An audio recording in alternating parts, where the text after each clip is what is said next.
Call Shepherd Realty at 352-1866. shepherdrealty.ca. The snow is here, and now is the time to ensure your cargo trailer, flat deck, or dump trailer is ready for winter. Take it to Affordable Trailer Sales. No matter what brand or trailer you have, the Affordable team can repair them all. Their fully stocked parts department allows them to service your trailer quickly, and their fully trained service technicians ensure the job is done right the first time. Don't be left stranded on the side of the road in the cold. Book your appointment today with Affordable Trailer Sales, Highway 1 West, South Service Road, affordabletrailersales.ca. Broadcasting from Century Studios in downtown Regina, Harvard Media presents the all-new Sportscage, where Saskatchewan comes to talk local sports. Brought to you by Sask Lotteries, bringing communities together. Sask Lottery products fund over 12,000 sports, culture, and recreation groups across Saskatchewan. Be a part of the show. Call 1-866-767-0620 or text 306-936-6262. The all-new Sportscage. Streaming at sportscage.com and on the radio at 620 CKRM. Howdy out there, everybody. I sound cowboyish there for a sec. I have no idea why I did that. It's the Tuesday edition of the Sportscage. It's Barney Shankaruk. It is going to be Kellen Enslev here, Colson and Alan with me, and a number of guests as we get going here talking athletics for the next 3 hours. If you're watching the stream, I have this sheet right here because we thought the CFL schedule was getting released today. We were under the impression that it was getting released. We talked to some people talked to us, and nothing was set in stone, but it was like, and they like to do things at 1 p.m. Eastern, which is 12 o'clock our time. So noon came, and noon went, and nothing on the CFL front. Then I'm getting text messages, and not that I am far, as you all know, that have been listening to the show for however long now. I am far from CFL insider guy. Love the league, love watching it, love playing the sport. Gamble on it, probably way too much. But insider, I am not. And somebody that is kind of has some inside baseball on the CFL, it's kind of the buzzword that the kids say nowadays, was one team, and I have no idea the team. If I did, I would tell you, was kind of kicking and screaming about what was released. So then now they are back to juggling, changing. How annoying would this be at the league level that you come out with something and you have to change it? It's like if you've ever planned a trip with a number of people. I always said like 2-3 people, the best. Mrs. asked once in a while, we'll go like, oh, we should, go on a trip with this couple and this couple and this. And in theory, it sounds great. It's an absolute disaster. And then people want to do their own thing, which is totally fine because I want to do my own thing, especially when you're on vacation. The last thing you want to do. But then you got to juggle schedules. And then these people like doing this and they want to do this at this time. They want to go to the water park here. They want to go to the club. It's just annoying. So to have a team that's now allegedly kicking and screaming that they didn't like what was released, and this could all be erroneous information as well, but something is weird because I researched last year, what was it, December 14th, fellas, that I said, and then the year before was like December 13th. So we are right before Christmas, which we've talked about on this program a number of times, that would be the logical time to release a CFL schedule because of Christmas presents and planning and trips, and that probably only plays into a few of the teams. I don't think anyone in Toronto really gives a rip or plans anything around CFL, but other ones, Saskatchewan, probably the most. Winnipeg as well. So I find it really odd, really weird, annoying, and I'm sure somebody in the league office that's doing a schedule that is like spreadsheet guy or girl is just like, are you serious? We got to do this again? It'll come out. It'll hopefully come out at some point. Like, secrets can't be kept anymore. Ask Joy Taylor. It'll come out. Probably the best spreadsheet guy that I know is sitting beside me right now in Kellen Enslev. He's got everything buttoned up spreadsheet-wise. You've been around the Western Hockey League with scheduling. You've been around Soccer Saskatchewan. Is it Soccer Saskatchewan or Regina? Soccer Saskatchewan scheduling. Now you're with Hockey Regina, which would be a nightmare when it comes to scheduling. What's your take on the CFL being so late to the party here with a schedule release, and now allegedly having to juggle it because of somebody doesn't like that they're not going to the right restaurant in a certain evening if you're going on a trip, so to speak? Yeah, I think the delay is confusing, I would say, to me. All the things you touched on with the importance of December and pre-Christmas and travel, but then also for a lot of these teams, take Saskatchewan out of the mix, but there may be opportunities there where people want to buy ticket packages for Christmas and things like that for people. Yeah. In terms of the logistics of making changes, it sometimes is just a disaster. And I know that, before this season, you talked about, I recently made a change over to Hockey Regina, and people were like, oh, can we just get like the first few weeks of our schedule? And it's like, well, you can. The problem is we don't know how many teams there's going to be. And they're like, well, just make one with 6 teams and one with 7 teams and one with 8 teams. And I was like, yeah, we have, we have 156 teams in Hockey Regina and a finite amount of ice. You know what we'll do? I'll make you 4 options.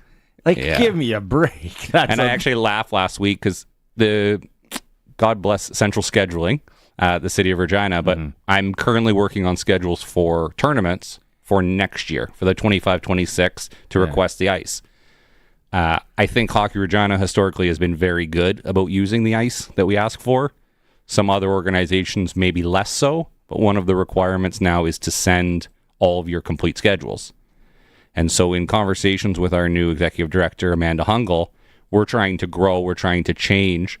So I'm putting together schedules against nothing, because I have no idea what ice I'm actually going to be allocated, and then I might be restarting. Coming up in February, we have a U11B tournament where there's a sample schedule built by my predecessor, Blair Watson, for 20 teams, 21 teams, 22 teams, and 24 teams. So I bet you can guess that we have 23 teams this year. So I got to make another schedule for that. And then people were like, oh, well, we were planning to go to the Pats game. I was like, oh, well, you might be the only ones at that time of year. But no, I love you, Regina Pats. So that's the thing, right? Is it's so hard once changes start to happen to rebuild schedules. So I can only imagine, especially with the logistics of travel, with teams staying, like a lot of times the Saskatchewan Roughriders do. They go to BC and then stay in Edmonton or whatever it may be. But yeah, you got to think it's coming soon, or they're gonna get caught in the shuffle of other sports becoming more prevalent. We had a text yesterday, 936-6262. What do you think about this whole Gong Show? Because I did pose the question yesterday, I could pose it again today, is what do people like? And somebody messaged in yesterday, might have actually been 2 people, that they come in from out of town so often, so they love the Saturday night games. It gives them the day to kind of come in, travel, probably hit the SCO or whatever, go to the game, maybe wake up whenever, and then hightail back home. So Saturdays I would think would be a popular day for Saskatchewan fans and the Saskatchewan Roughriders. Now, you talked about travel. What about the travel for the league and the team? Like, you are chartering a bird every time, an airplane, every time you have to go somewhere. Now, I'm not totally sure on how busy WestJet is. I don't have the inner workings. But I'm sure when it comes to chartering planes for all the teams in the league and how many times, like there are some logistical nightmare pieces to that because a plane goes down here. Plane's got to go there. No, this has got to go because it's a charter. It's got to go. And then schedules for airports, for everybody in the staff, our facility staff, Mosaic Stadium. I'm sure they would like to know what the heck is going on when people want to plan. Dave Thomas, broadcasting team, what's my bye week? So I can go hang out with my family. Yeah, I got a sneaking suspicion that the teams have their schedule and that it's just a very minor adjustment here. History would say in every league in the world, the teams are involved in the scheduling and it wouldn't just be a surprise to them where it's just dropping. I would think Justin Dunk would have found that out then. He's in the inside of a number of teams, I think. Yeah.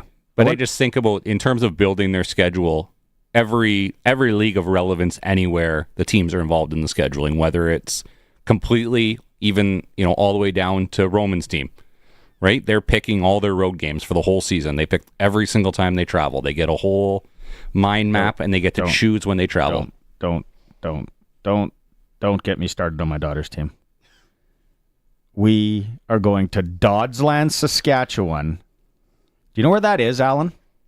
It's like 4 hours and a bit from here in the middle of nowhere, in between Kerrobert and, I don't know, Wilkie.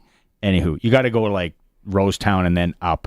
And I think there's actually probably a portage at some point in there that you got to get out. But we're going to Dodsland, Saskatchewan on a Sunday from Regina for one game. They rescheduled the game, and that's what they gave us for an option. You know what I would have given them for an option? I would have been, if it was video, there would have been 2 fingers involved. And I'd have been like, call us in late February if this game's even going to mean anything. And then we will rent the ice in Kenniston, I don't know, somewhere. And you guys we are not going to Dodsland on a Sunday. You know what that is like? And I don't know, maybe people didn't understand where Dodsland is. Maybe they thought it was somewhere around here that starts with a D. But we have to go there. It would be like driving to Minot for one game and then turning around and driving back. Like, you just say that out loud, that sounds ridiculous. There's no way. If someone said you can go to Minot and skate with Mike Madani or golf or whatever, I wouldn't do it. I'd say, no, it's crazy. No, but I got to go with my daughter's team to Dodsland on a random Sunday. So there's my rant on scheduling and what the heck happened to that. Yeah, and I know, like, what's a forfeit worth in that league?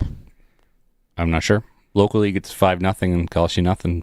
But that's the thing, is in those leagues, we have lots of it, especially in December. There were lots of teams with the weather that we had and the fact that some of our associate members are in Moose Jaw and Weyburn and things like that were like, we're not going to travel and we're going to wait, like you said, see if the points even matter or if we just call it a day and try again later. But yeah, there's been a fair amount of these reschedules we talk about. Some of the teams changing rinks. I know after that 15 AA scheduling meeting, one of the coaches was sort of building his schedule around another child that was hoping to play in another league this year that didn't work out, and disaster. The timing, and they got moved around, and it was like, I thought I was going to be here, and now I'm actually 2 hours that way playing in Nipawin. Did you see what Roscoe just texted in? That's what I was going to tell you. If you're taking a bus to Dodsland, take spare parts. Roscoe, it's a good one to start the program today. Schedule Grey Cup Canadian Thanksgiving, I hope. Crofty, thanks, buddy. You know I'm on board. That would be my thing if I was commissioner. We're playing the Bloody Grey Cup game in October, and we're starting the league in, I don't know, what does that leave us? Beginning of May? Right? Like, we don't need to be playing tackle football in Canada. the possibility of it being minus 30 out. Makes zero sense. So I'm on board, Crofty. You can have your say. 936 6262. Okay, Riders just release. Get this one. Did you see this? Just came down. Riders release offensive lineman Trevor Reed for NFL opportunity. Reed was a Rough Rider nominee for Most Outstanding Rookie in 2024 and made an immediate impact.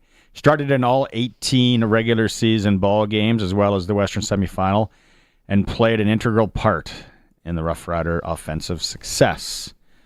So they released him for an NFL opportunity. They probably, so if it doesn't work out, they get him back. You would say like that. There's no loophole there where that's how guys get out of it. It's like my Columbia House loophole back in the day, which I can't explain on the radio because I won't be here tomorrow, which could be a good thing and a bad thing. Also, Riders sign offensive lineman Brandon Kemp today. If you remember, if you're a Ticat fan, you remember Kemp. He spent the last 3 seasons with the Tiger Cats, suiting up for 12 games at tackle.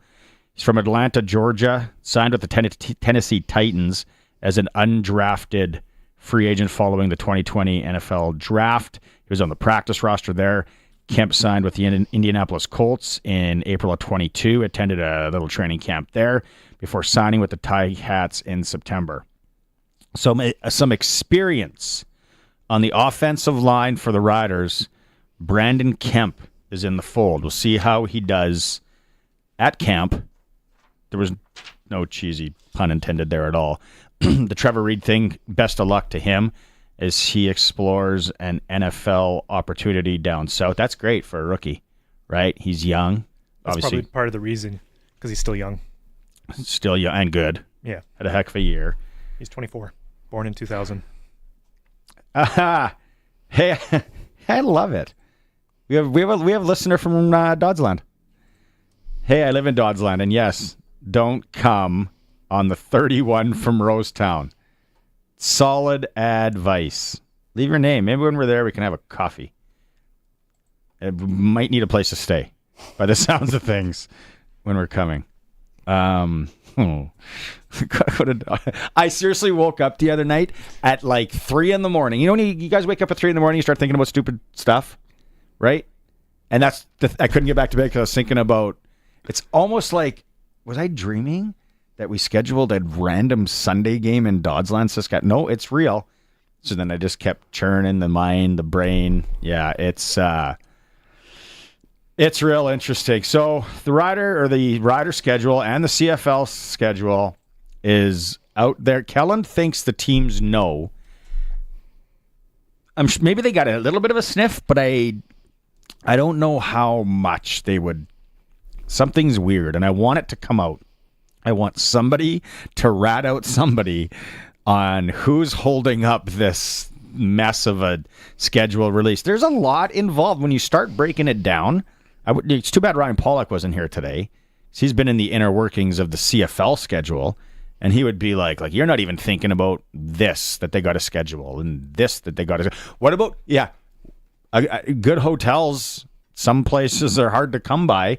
If there's another big event on or something, what does that mean? How long do you hold hotels for? I'm wondering if it's their touchdown series game. If somebody's losing a home game, like the touchdown Pacific, maybe. touchdown Atlantic, if someone's losing a home game because of that, or if who was it when we were playing and we were in BC and then had to go to the Atlantic and had to do a cross country. I think it was last year, the season before, yeah. right? So I wonder if that's maybe the situation where it's the quote unquote extreme week, where one of the football players or people involved is just like, no, we're not doing that. We always lose a game when that happens. We're not doing that, right? So that's just my own. I feel very strongly that the teams know their schedule. No, and you could be right, possibly right. Benny likes to stir up, you know what, in Winnipeg. We love him when he texts in. He says, Barney, get the math right, fella. Grey Cup, Canadian Thanksgiving would put us at April 5th-ish spring camp. I guess the Roughies and Bombers can see who the real ballers are in spring, cold and snowy. Benny, April 5th. April 5th is way warmer than third week of November. And even if it is cold April 5th, that's a different cold. I don't know what it is. I'm no scientist.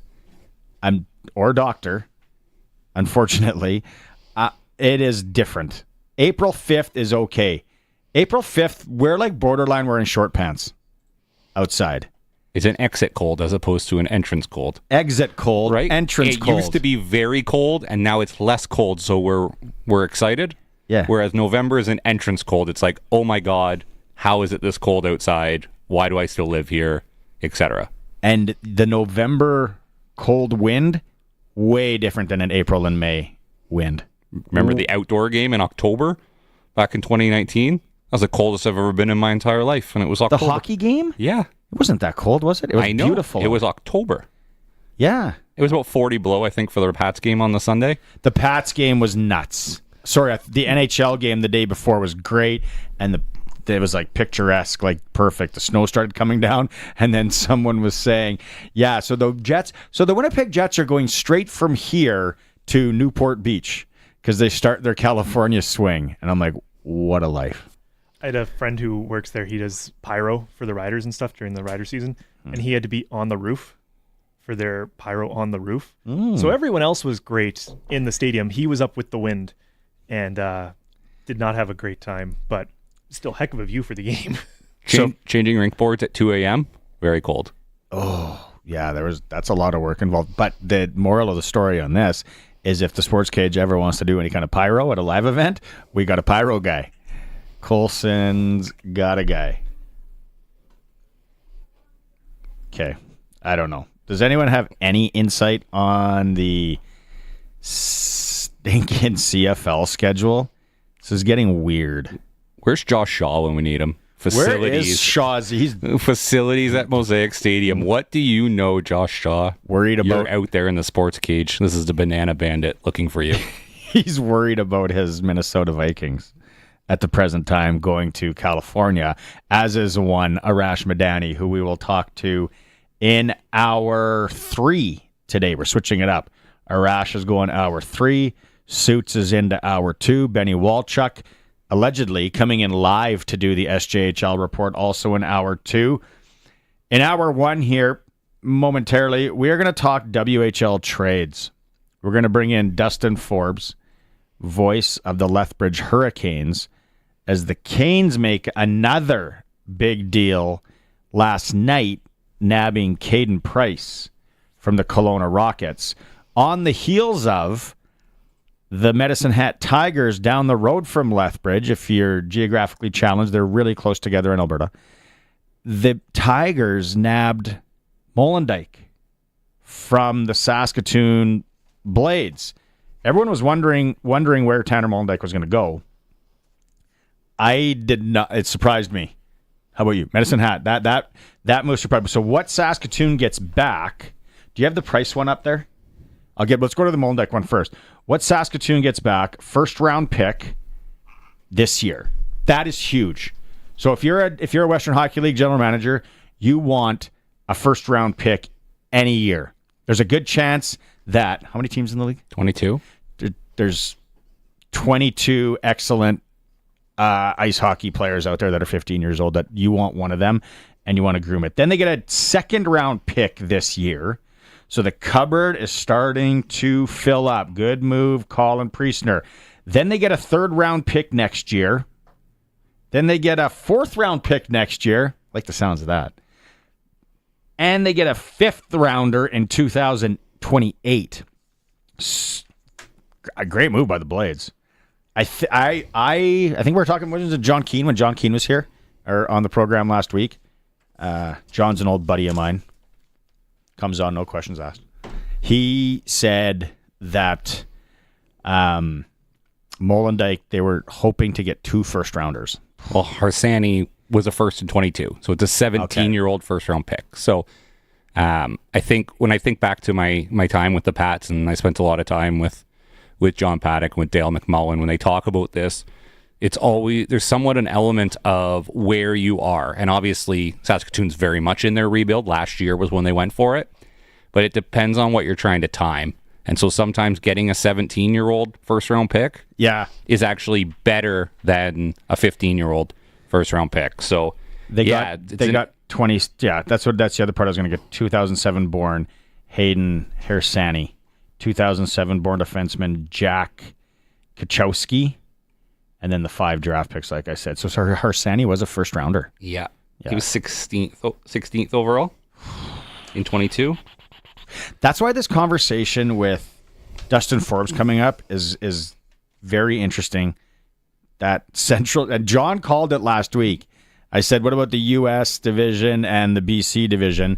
And then he said, Chkai, the central division is where the arms race is. And now even more so. What was the price deal? Yeah, and sorry, when you said Medicine Hat, it surprised me. Like, I remember the last time I was on, and obviously it was like just before Agribition, and I was saying, like, the Medicine Hat Tigers are frauds. Like, they were the CHL #1 team coming into the season. They had all the parts. They were talking about how incredible they were going to be. And maybe there's an element here where they're giving their guys the benefit of the doubt, and they've gone in that room and said to, Lindstrom and McKenna and those guys, hey, if you want to go for it, we'll go for it. Let's give her here. So, yeah, they make that move from Mollendijk, and then, as you asked, Caden Price goes to Lethbridge for 2 players and 5 picks as well. Defenseman Will Sharp, a 2007 born Harrison Botker. First 4, 4, 5, 6. So they get a first as well. The background on the 2 players that they're acquiring. Sharp was a first-round pick, 11th overall in 2022 as well. So he would be he'd be a 17-year-old first-round pick. And Bodiger is a goalie, American. It's just playing right. So he's playing in the U.S. National Development Team program. Was in the prospects game that we talked about back in London, playing one of the games. And he was a first-round, 4th overall pick in the U.S. draft. So huge. We'll talk to Dustin Forbes about that. And then the Regina Pats. Well, got to give a shout-out here. Regina Pats. They're in a hard rebuild, going really young. They traded 2005 born defenseman Alexei Chichkin to the Prince George Cougars for a 2027 4th rounder. And then they traded Anthony Wilson to the Lethbridge Hurricanes for a 4th round pick in 2026, a 6th round pick in 2027, and they acquire Ashton Brown from the Wenatchee Wild for a 2027 pick acquired from the Hurricanes. So a bouncing ball there that you got to...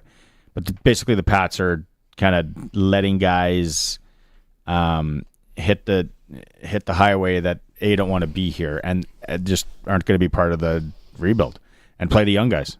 Yeah, so the Chichkin deal, I done some research earlier today. So he was acquired at the beginning of the year along with Connor Bear, and they had given up a 3rd and a 4th when they acquired those 2 guys. So they've essentially recouped the asset, we'll say, 4 in, 4 out on Chichkin. I think in that case, he sort of played some important minutes there. Brad really liked him. Every time I talked to him, I always asked him about Chichkin. The first time I watched him, he sort of looked like a bit of a video game glitch. But Brad really liked him. They 6'5", played a lot of minutes, sort of just did some things. Wilson came in last year. I think he came from Brandon or came from Victoria. He's been a lot of places, a bit of a suitcase, but sort of that 3rd line guy, skate with speed, work hard. We'll talk to Forbesy about that because obviously he's headed over to the Hurricanes. And Brown's a young guy, another guy to take a run at, to play some important minutes. And I think that's the most important thing right now for the Pats is they're looking to get minutes for guys and hopefully turn the corner next year to start the climb towards relevance again. No, and it'll happen. They're doing it right there. It's going to take time and patience. And if you want to go watch exciting young guys play and full of piss and vinegar, as they say, it's getting out to Regina Pats games. Take a quick break. It is the all-new Sportscage. We are streaming Thanks to everyone who subscribed and hammered that like button and subscribe button at sportscage.com. And we are on the home of the Regina Pats, 620 CKRM. The all-new Sports Cage is brought to you by Sherwood Co-op, proud supporter of our community with over 500 donations to local charities and nonprofits annually. 620 CKRM is your home to country's greatest hits and the 90s at 9. 1 full hour featuring the biggest hits of the 90s. Garth, Reba, Alan, Shania, George, and so much more. No cassette tape or CDs required, and 90s mullets are optional. 90s at 9 for the town of Wolseley and the voice of Saskatchewan. 620 CKRM. Throughout the years, family will always be there for you. Two-Way Service, your Ford dealer in Southie, has been a proud family-owned dealership for over 50 years. The secret to their success? It's simple. Treat everyone like their family. That means no pressure, fair prices, and a fantastic selection of new and used vehicles. That's the Two-Way Service difference. Whether you're shopping for your first car or your 51st, get treated like family at Two-Way Service in Southie. Online at twowayservice.com. Oh, finally. There it is. Whoa, did you order pizza? No, even better. I called Echo Sound, your SJHL authorized dealer. Oh, so what'd you order? Well, they have all the top-of-the-line smartphones with all the latest features. And so many great plans, man. Oh, nice. Oh, it is the pizza guy. Hey, guy. Tell him to go away. We're waiting on Echo Sound. Echo Sound, your SaskTel authorized dealer in Fort Quipel. EchoSound.ca. We'll still take the pizza, though. Olympic Buildings is looking for post-frame building crews to construct their post-frame buildings. This can be from any part of the province, and they'll pay better than industry average. To talk about getting your company to construct their buildings, visit olympic-buildings.ca.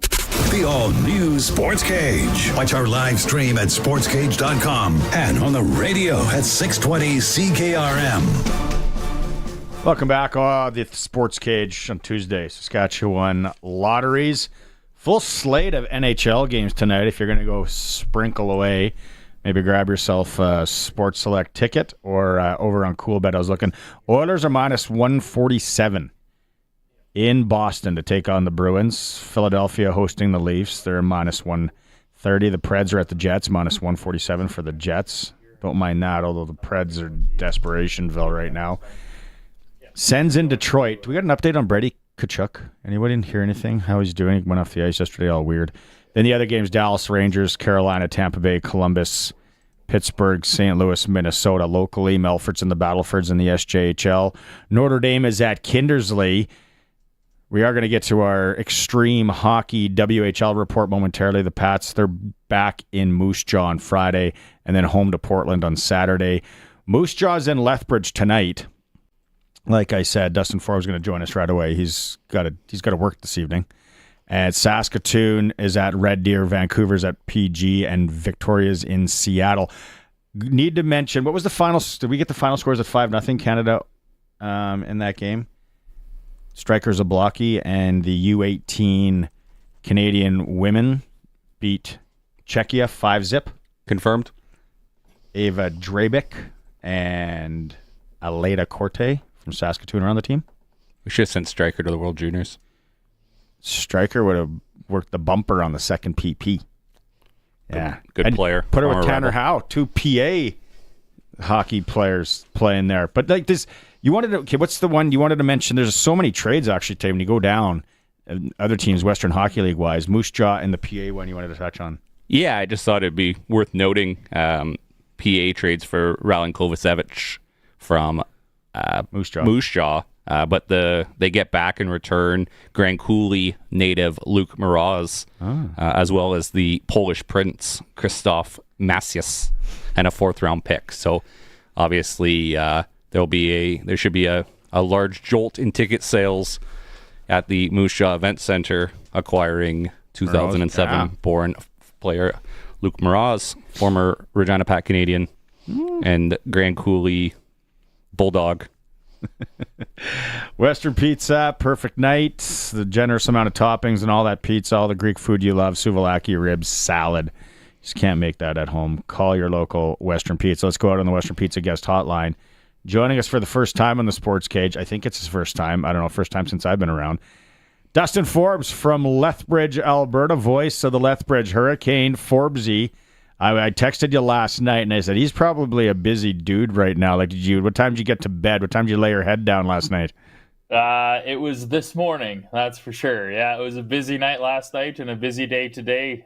Made another deal this afternoon and getting ready for the game that you mentioned tonight. And it is indeed my first time on the Sports Cage. So I'm no Benny Walchuk, but I'll do my best. We don't have anything to send you. We have...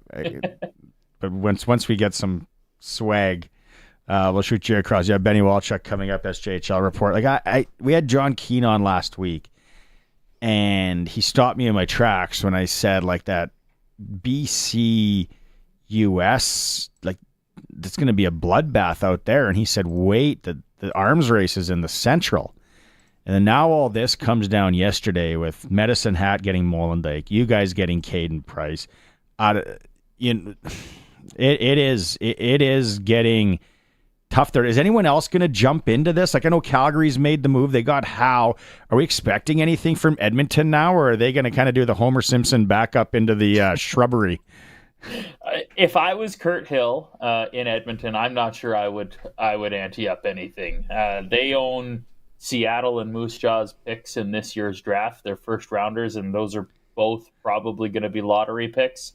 So I wouldn't be touching those. And anybody that asks Edmonton in trade conversation is going to start there, I'm sure, in terms of asking for return. And when you look at what Lethbridge has done, Medicine Hat has done, Calgary's done, you mentioned Calgary, and they've also added Sawyer Mineo, Daniel Hauser before the weekend. So they are all in. Carson Burney in another trade on Saturday. So they're all in. Lethbridge is all in. Medicine Hat is all in. And the crazy thing about it all is only two of those three teams could make it to the conference final. There's going to be one team that's going to be very disappointed with a second round exit, assuming they make it to the second round. So if I was Edmonton, I would just run the course right now and make the playoffs and take the experience for the young group there and pivot to next season. And then Red Deer's kind of seemingly open for business. They've made a couple of moves with Fabrizi and Burney, so we'll see what Brent Sutter does there.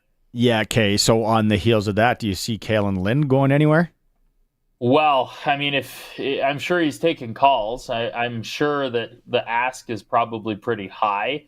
So, I mean, I think any general manager wouldn't be doing their due diligence if they weren't taking calls. I think the move of Fabrizi and Burney maybe opens the door there to have the conversation about players on that roster. But I also know, and I've said this on social media, it's not that I cheer for the Red Deer Rebels, I'll preface that, but it's tough to see a team not get to see their full potential because of injuries, and that's kind of been the situation for Red Deer this year. And Kalen Lind is such a good player.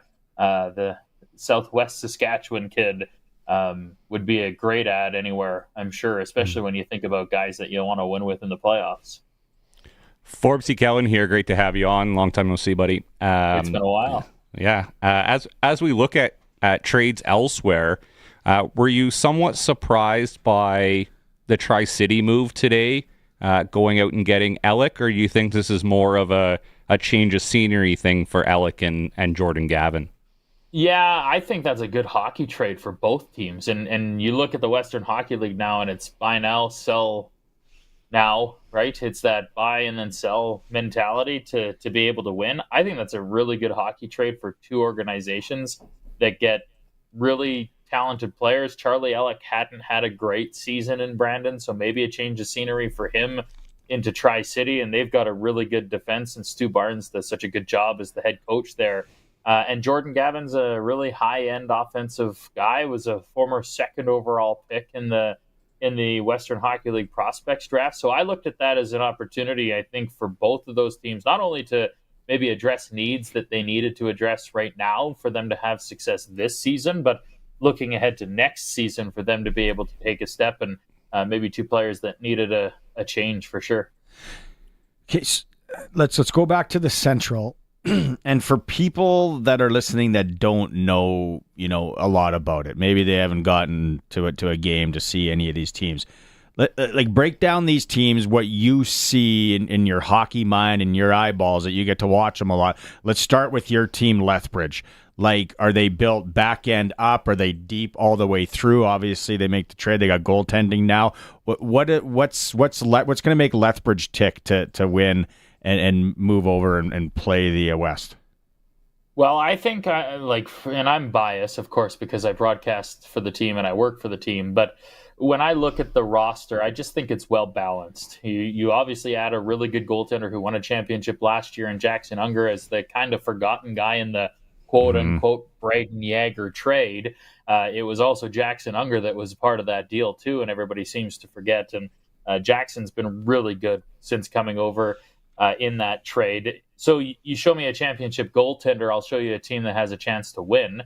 The Hurricanes have been one of the better defensive teams this season with their D-core as is, and you add Caden Price. At a cost, you give up a first-round pick and a former first-round pick and a really high-end young defenseman in Will Sharp, but you bring in a guy I would argue is as good offensively as Sharp and maybe a bit further along in his ability to defend at a high level, so you get a bit better defensively. And then you look at the forward group, and you always talk about championship teams and the depth down the middle, and that's what the Hurricanes have right now. You can run Braden Edwards, who's had a terrific overage season, Braden Yager, who we all know who he is, and Jordan Gustafson in a prior deal right after Christmas. Hasn't played a game yet, waiting to come back from injury, but a signed guy that probably would have played pro this season in Vegas if not for an injury. So you get to run those three guys down the middle at your center ice slot, and then Cash Andreessen in your four-hole, who's a draft-eligible guy on the NHL Central Scouting radar. I like that makeup. And then you've got good wingers around that can complement Leo Breyer, Logan Wormold, who's had a really good season, Miguel Marcus once he gets healthy. So I like the balance that the Hurricanes have. But I mean, you look at the other teams around the Central, and we'll go through it. But it's okay. So yeah, here's the question: who do you think is a better matchup between Medicine Hat and Calgary for the Hurricanes, if it comes to that at the end for the East? Well, I mean, that's pick 'em. It's a pick 'em, right? I mean, teams that are going to come out from Saskatchewan and the Wheat Kings are going to come out here, and they're going to do a 3-game swing where they go Calgary, Medicine Hat, Lethbridge, and it's kind of murderer's row now with all the moves that have been done. To pick one of those two teams as your better team, I think the Hurricanes have had more success this season against Medicine Hat. But the home teams won every game of the 5 so far. Lethbridge is 3-2. The Hurricanes struggled against Calgary. They lost the first 3 games in regulation, but earned a victory coming out of the Christmas break. But that's the one thing, and you guys know this too, is the teams that were constructed in October and November are no longer even remotely close to the teams that are constructed now. So we'll see what happens when they get to lock heads. The Hurricanes still have, it would be 3 games against Medicine Hat and 4 against Calgary. So There's going to be some significant barn burners in the second half, that's for sure. Forbes, you talked about Murderers Row coming through there. A little bit of return PTSD from 2018 coming through the East Division with Moose Jaw, Swift Current, and Regina that you guys are finally getting to give back out there, I would imagine. Yes, very similar, in fact, and that's a great point. I was talking with James Gallo, of course, good friend, I'm sure, the show, and voice of the Warriors, who we play tonight, and we kind of referenced that 2018 season when Regina loaded up because they were hosting the Memorial Cup, and Swift Current loaded up because they felt that they were a good enough team to win, and Moose Jaw loaded up because they felt they were a good enough team to win. And of that, 2 of those teams didn't make it to the conference final, so there was some disappointment. Of course, Regina hosted, as you well know, and was out in the first round, but that year very similar to this year in the Central, and 3 teams that fancy themselves as championship caliber teams that are clearly all in. Yeah, and are you, so when you talk about the Memorial Cup, obviously you guys made the deal yesterday getting Price from Kelowna. You got to expect that they're still sort of going to tinker here a little bit before the deadline as they prepare to be the hosts a year from now.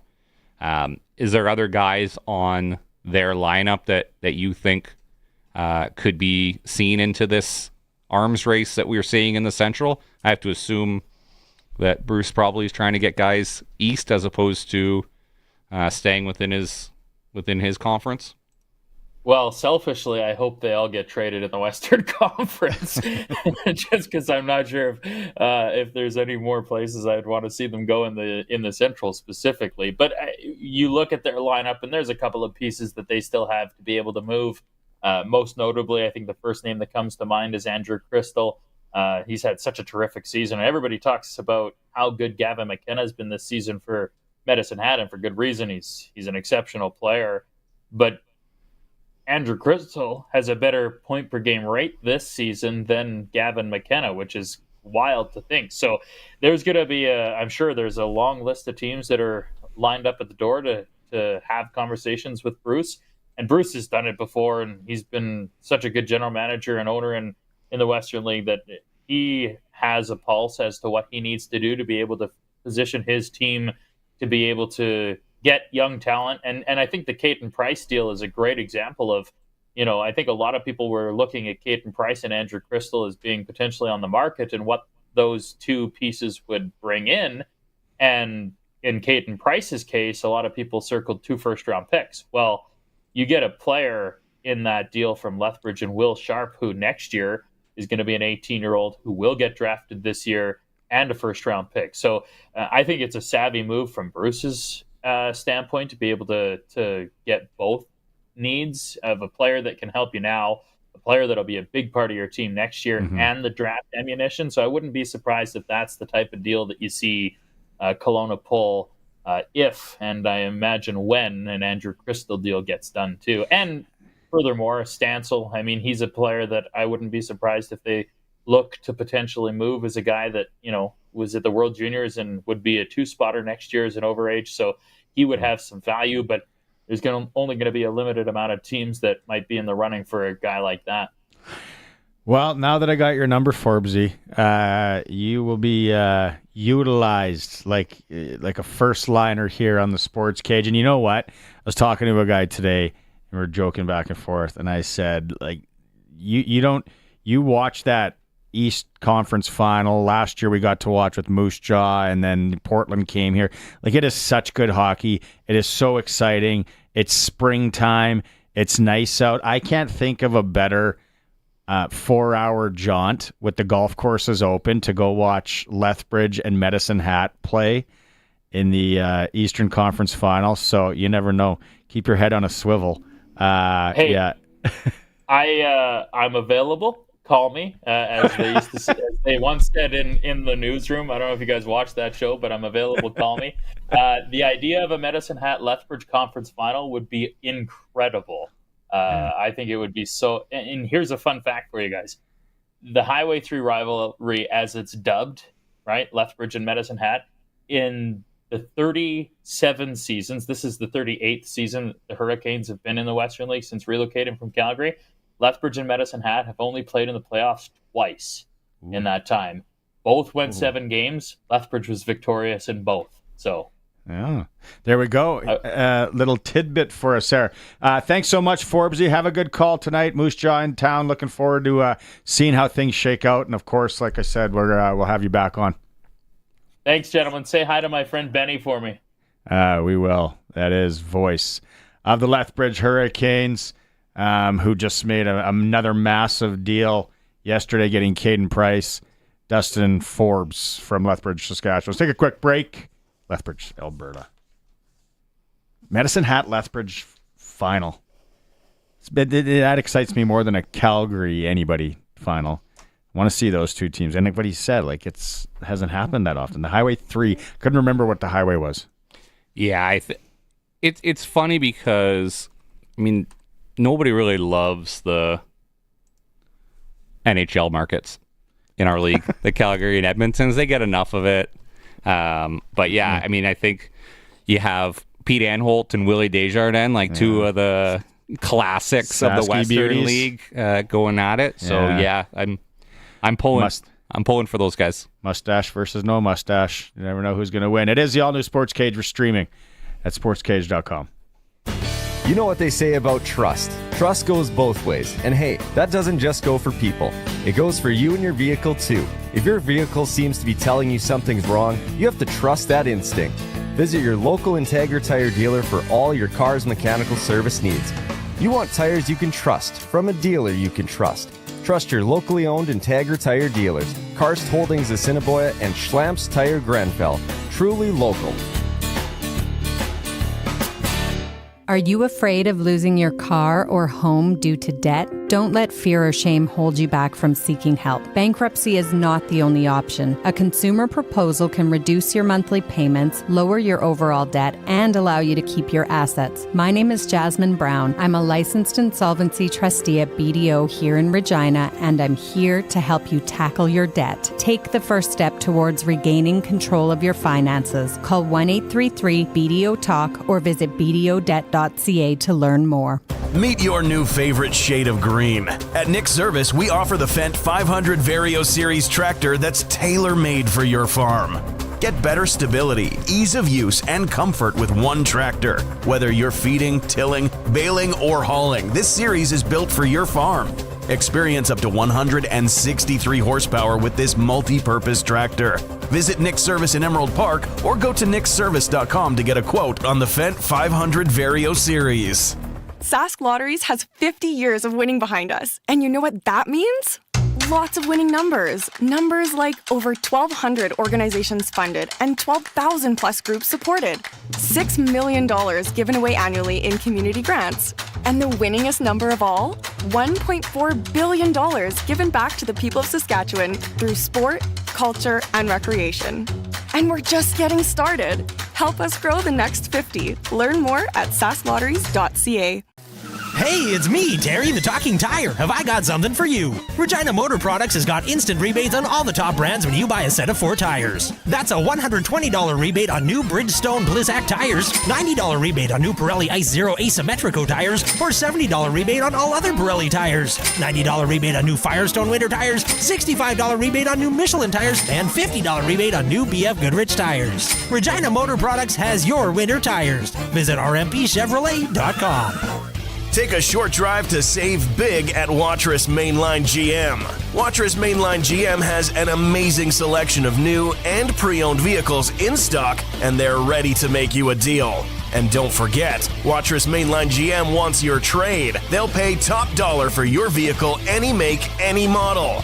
Get out of the city and take a drive to where the deals are. Get your new ride at Watrous Mainline GM, your GM superstore since 1962. The all-new Sports Cage continues. You can watch our live stream at sportscage.com and always on the radio. Saskatchewan's voice for local sports, 620 CKRM.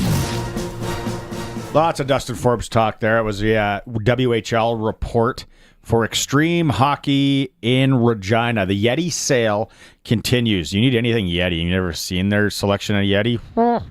Unreal. Also, the CCM Vision Stick could be arriving any day now. And the goalie sale continues if you got a puck stopper in your family. Back to the rider schedule. People are hitting the text line 936-6262. Yes, we all know that the season should possibly move up, and we should have a Grey Cup sometime in October. But yeah, no schedule release. It was rumored to be coming down today. Not so much. We have no idea why. The other rumor that we heard, or I heard, I'm not going to throw you guys under the bus. I'll take this one, was one team was kind of kicking and screaming on the last revision. I don't know who that is, and hopefully we do find out. Rat them out. Throw them out. Also news from Rider Camp. Offensive lineman Trevor Reed has been released to pursue an NFL opportunity. Played in 18 games last year in the West semifinal. He was the Roughriders nominee for most outstanding rookie in 2024. And the Riders also made a signing. There it is. Offensive lineman Brandon Kemp from the Hamilton Tiger Cats. He's on board, spent the last 3 seasons with the Tabbies in Hamilton. So a couple moves there. Still no CFL schedule. Glen Suitor, we're moving him up. He's after news here at 4 o'clock. We got to call him, by the way, because he was at the dentist and half of his face is frozen. So he wants to come on the phone. I'm serious. True story. Glen's going to be as perplexed as us as to why no CFL schedule as we go another day not knowing who, when, or what. It is the Sports Cage. We're streaming on YouTube and at sportscage.com and on the home of the Saskatchewan Roughriders, 620 CKRM. It's 4 o'clock. Good afternoon. It's cloudy and it's minus 14 in Regina. I'm Corey Atkinson from the Harvard Media News Center with 620 CKRM News. A Regina man has been charged with second-degree murder after a woman died from gunshot wounds sustained on December 3rd. Police responded to Argyle Street that morning and found the injured victim, who later passed away on December 6th. A couple of days ago, officers arrested 21-year-old Jarek Dorian Tyler Favel in connection with the case. Favel did appear in provincial court today. The investigation is ongoing. The Saskatchewan RCMP's Divisional Operational Communications Centre received 367,707 calls in 2024, including some bizarre ones. Their top non-emergency calls include a missing tambourine, a fox alarming a cat, and someone seeking help with a math problem. The RCMP remind the public that 911 is only for emergencies and crimes in progress. Misuse can block real emergencies and lead to fines of up to $2,000 under the Emergency 911 Systems Act. For non-urgent matters, residents are encouraged to call 310-RCMP. As Liberal Party brass begin charting a course for an expedited race to find Justin Trudeau's successor, some names are rumored to be interested in being the next Liberal leader. Canadian press reporter Kyle Duggan says the front-runners are likely waiting to see if they have enough support to run.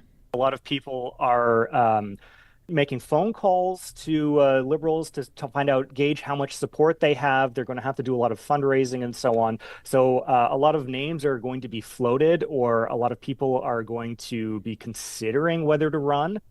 Former Finance Minister Chrystia Freeland and former Bank of Canada Governor Mark Carney are among the names being bandied about as Trudeau's successor. U.S. President-elect Donald Trump said today that he would move to try to rename the Gulf of Mexico to the Gulf of America. At a press conference, he said it's because of the cartel violence in Mexico and American efforts in the Gulf of Mexico itself. So we're going to be changing the name of the Gulf of Mexico to the Gulf of America, which has a beautiful ring that covers a lot of territory. The Gulf of America, what a beautiful name. And it's appropriate.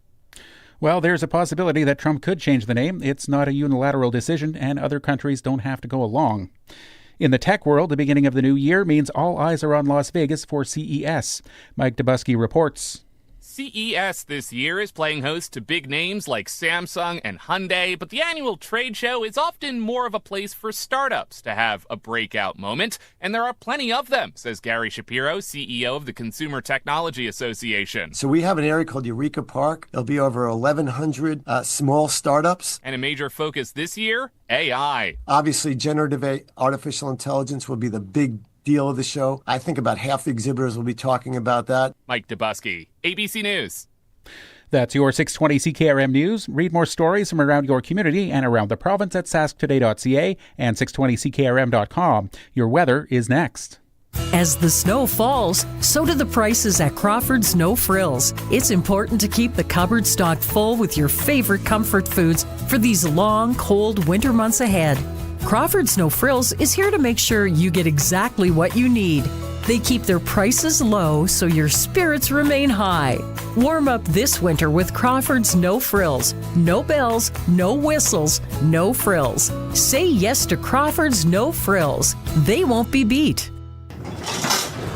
Please, sir, can I have some warmth? Warmth? You want warmth? You didn't call Busy Bee, did you? Now it's winter and all the homeless rats are getting in. I wish they had fixed that door then. It's dreadfully cold. Go over there and eat your gruel. They gave you more.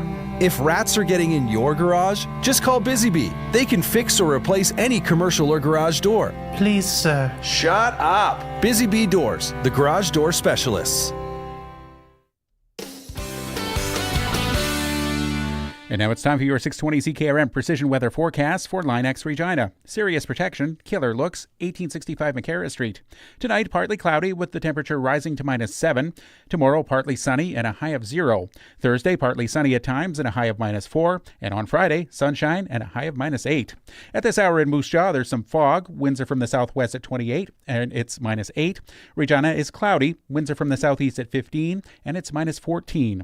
For more local news that matters to you, subscribe to the daily newsletter at sasktoday.ca. When you want the best for your truck, you want Line X. Your truck has withstood the harshest elements Saskatchewan has thrown at it. Rocks, gravel, rain, sleet, and snow, and left with no chips, no rust. Line X protective coating keeps your truck's bed liners, rocker panels, and bumpers looking like brand new. Don't settle for Brand X. Go with Line X. It's serious protection. Come see why everybody loves taking their truck to Line X Regina for their rocker panels, bumpers, and more. Line X. Make your truck complete. 1865 McCarra Street. It's time to turn up the heat on trades at Crestview. For a limited time, get a $2,500 trade-in bonus on any trade-in. We're going to work to get you the same or similar payment to what you got right now. And we got something for everybody. Over 200 brand new vehicles, Jeeps, Rams, Caravans, and so much more. Plus, Capital's 100K giveaway is back in Crestview. Check out capital100k.ca for your chance to win. We're turning up the heat on trades at Crestview Chrysler Dodge Jeep Ram. Proud member of the Capital Automotive Group. Broadcasting from Century Studios in downtown Regina, Harvard Media presents the all-new Sports Cage, where Saskatchewan comes to talk local sports. Brought to you by Sask Lotteries, bringing communities together.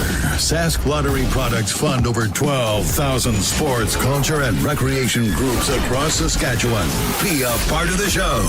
Call 1-866-767-0620 or text 306-936-6262. The all-new Sports Cage. Streaming at sportscage.com and on the radio at 620 CKRM. Welcome back. It is Tuesday, Sports Cage. It's Barney Schinker, Kellen Anslev, along with Alan and Colson. You guys got clutch performers coming up for later after Suits around 4:30. Hockey-wise tonight, SJHL report coming up in about 40 minutes' time with Benny Walchuk. Melfort in the Battlefords this evening, as well as Notre Dame traveling into Kindersley. And Kindersley can't have a lot of home games left. They're getting ready for curling. We talked about that yesterday on the show. Western Hockey League tonight. You heard the Extreme Hockey Western Hockey League report with Dustin Forbes as he's getting ready to call the Lethbridge Hurricanes welcoming Moose Jaw. You think Caden Price will be in the lineup for that? He'd be able to get to Lethbridge today. Fly from Kelowna, Calgary, Leth, kicked into the fire. For sure, I would think he's in the lineup. Maybe they give him the night off. He's done a lot of traveling. He was with the World Juniors. But anyway, Caden Price and the Lethbridge Hurricanes and Braden Yeager are hosting the Moose Jaw Warriors. Red Deer welcomes the Saskatoon Blades, who are now officially rebuilding as well. And then out in British Columbia, Prince George plays host to Vancouver. Victoria's in Seattle in the U.S. 5-0. It was Canada over Czechia at the Women's U18 Worlds today. They continue to roll. If you're betting on Canada facing the United States in the final there, that is a safe bet when it comes to women's hockey. Although you always like to see that one little upset maybe in the women's. Who can? What was that number 5? Did we ever get her name? Number 5 from Czechia? She was massive on the back end. And then they kept trying to set her up for a one-timer. Lay into it. She had to have been 6'3"-ish. And I bet you 230. And you like a lot of the females for Canada are whipping around. I thought there at one point she was trying to reverse hit one of the Canadian girls. It wasn't though. I think she was just off balance. And I was like, oh, that doesn't win. That's like a semi running into a Honda Civic with a loud muffler. No games in Junior B League tonight. NHL littered with Canadian action. The Oilers are minus 147. Gambling front in Boston. Philly welcomes the Toronto Maple Leafs. The Jets play host to the Preds, and the Sens are in Detroit. Did anyone get an update on Tkachuk? I know I asked that before, and I know I'm able to look it up, but I just forgot about it. Because it didn't look good yesterday when he skated off the ice in practice. That'd be devastating for the Sens, also devastating for the Americans at the Four Nations Cup. So I think he'll be an integral part. Rider news, they released offensive lineman Trevor Reed for an NFL opportunity. And also the Riders signed offensive lineman Brandon Kemp from the Hamilton Tiger Cats. 3 years with the Tiger Cats. He is now with the Riders. We're good to go? Let's talk CFL with our friend Glen Suitor, who is freshly back from the dentist. Dr. Watley took care of you today. Glenn, you didn't want to go on stream. Do you got the half face numb thing going on? I got a bit of the numb thing going on. So let's just put a picture up. Not that much better, really, but no, I saw that John Boyd had bit my pencil. So I was heading in to make sure that they matched up. No, I had to get a little work done this morning, and I thought it'd be best. But it sounds like the voice is normal, so we can chat. Yeah, there's nothing. You know what? It sucks going to the dentist for sure, and when you have to get that much freezing done, and then when it starts to come out and that tingly feeling is all weird, and then it's really itchy, and it's like, damn it, won't go away. That's enough dentist talk. We're still looking for a dentist sponsor on the program. Anyway, I got to tell you, Glenn, I am super confused as to why in the heck we don't have a CFL schedule yet. Yeah, I am too. Other than the thought that the staff is probably unsure of their future, and all the staff that would be working at the league office level in building the schedule have a lot on their mind, I'm sure. Who's going to be the new commissioner? When does that happen? Would they have jobs after that? Do they look for people to advance within the league office?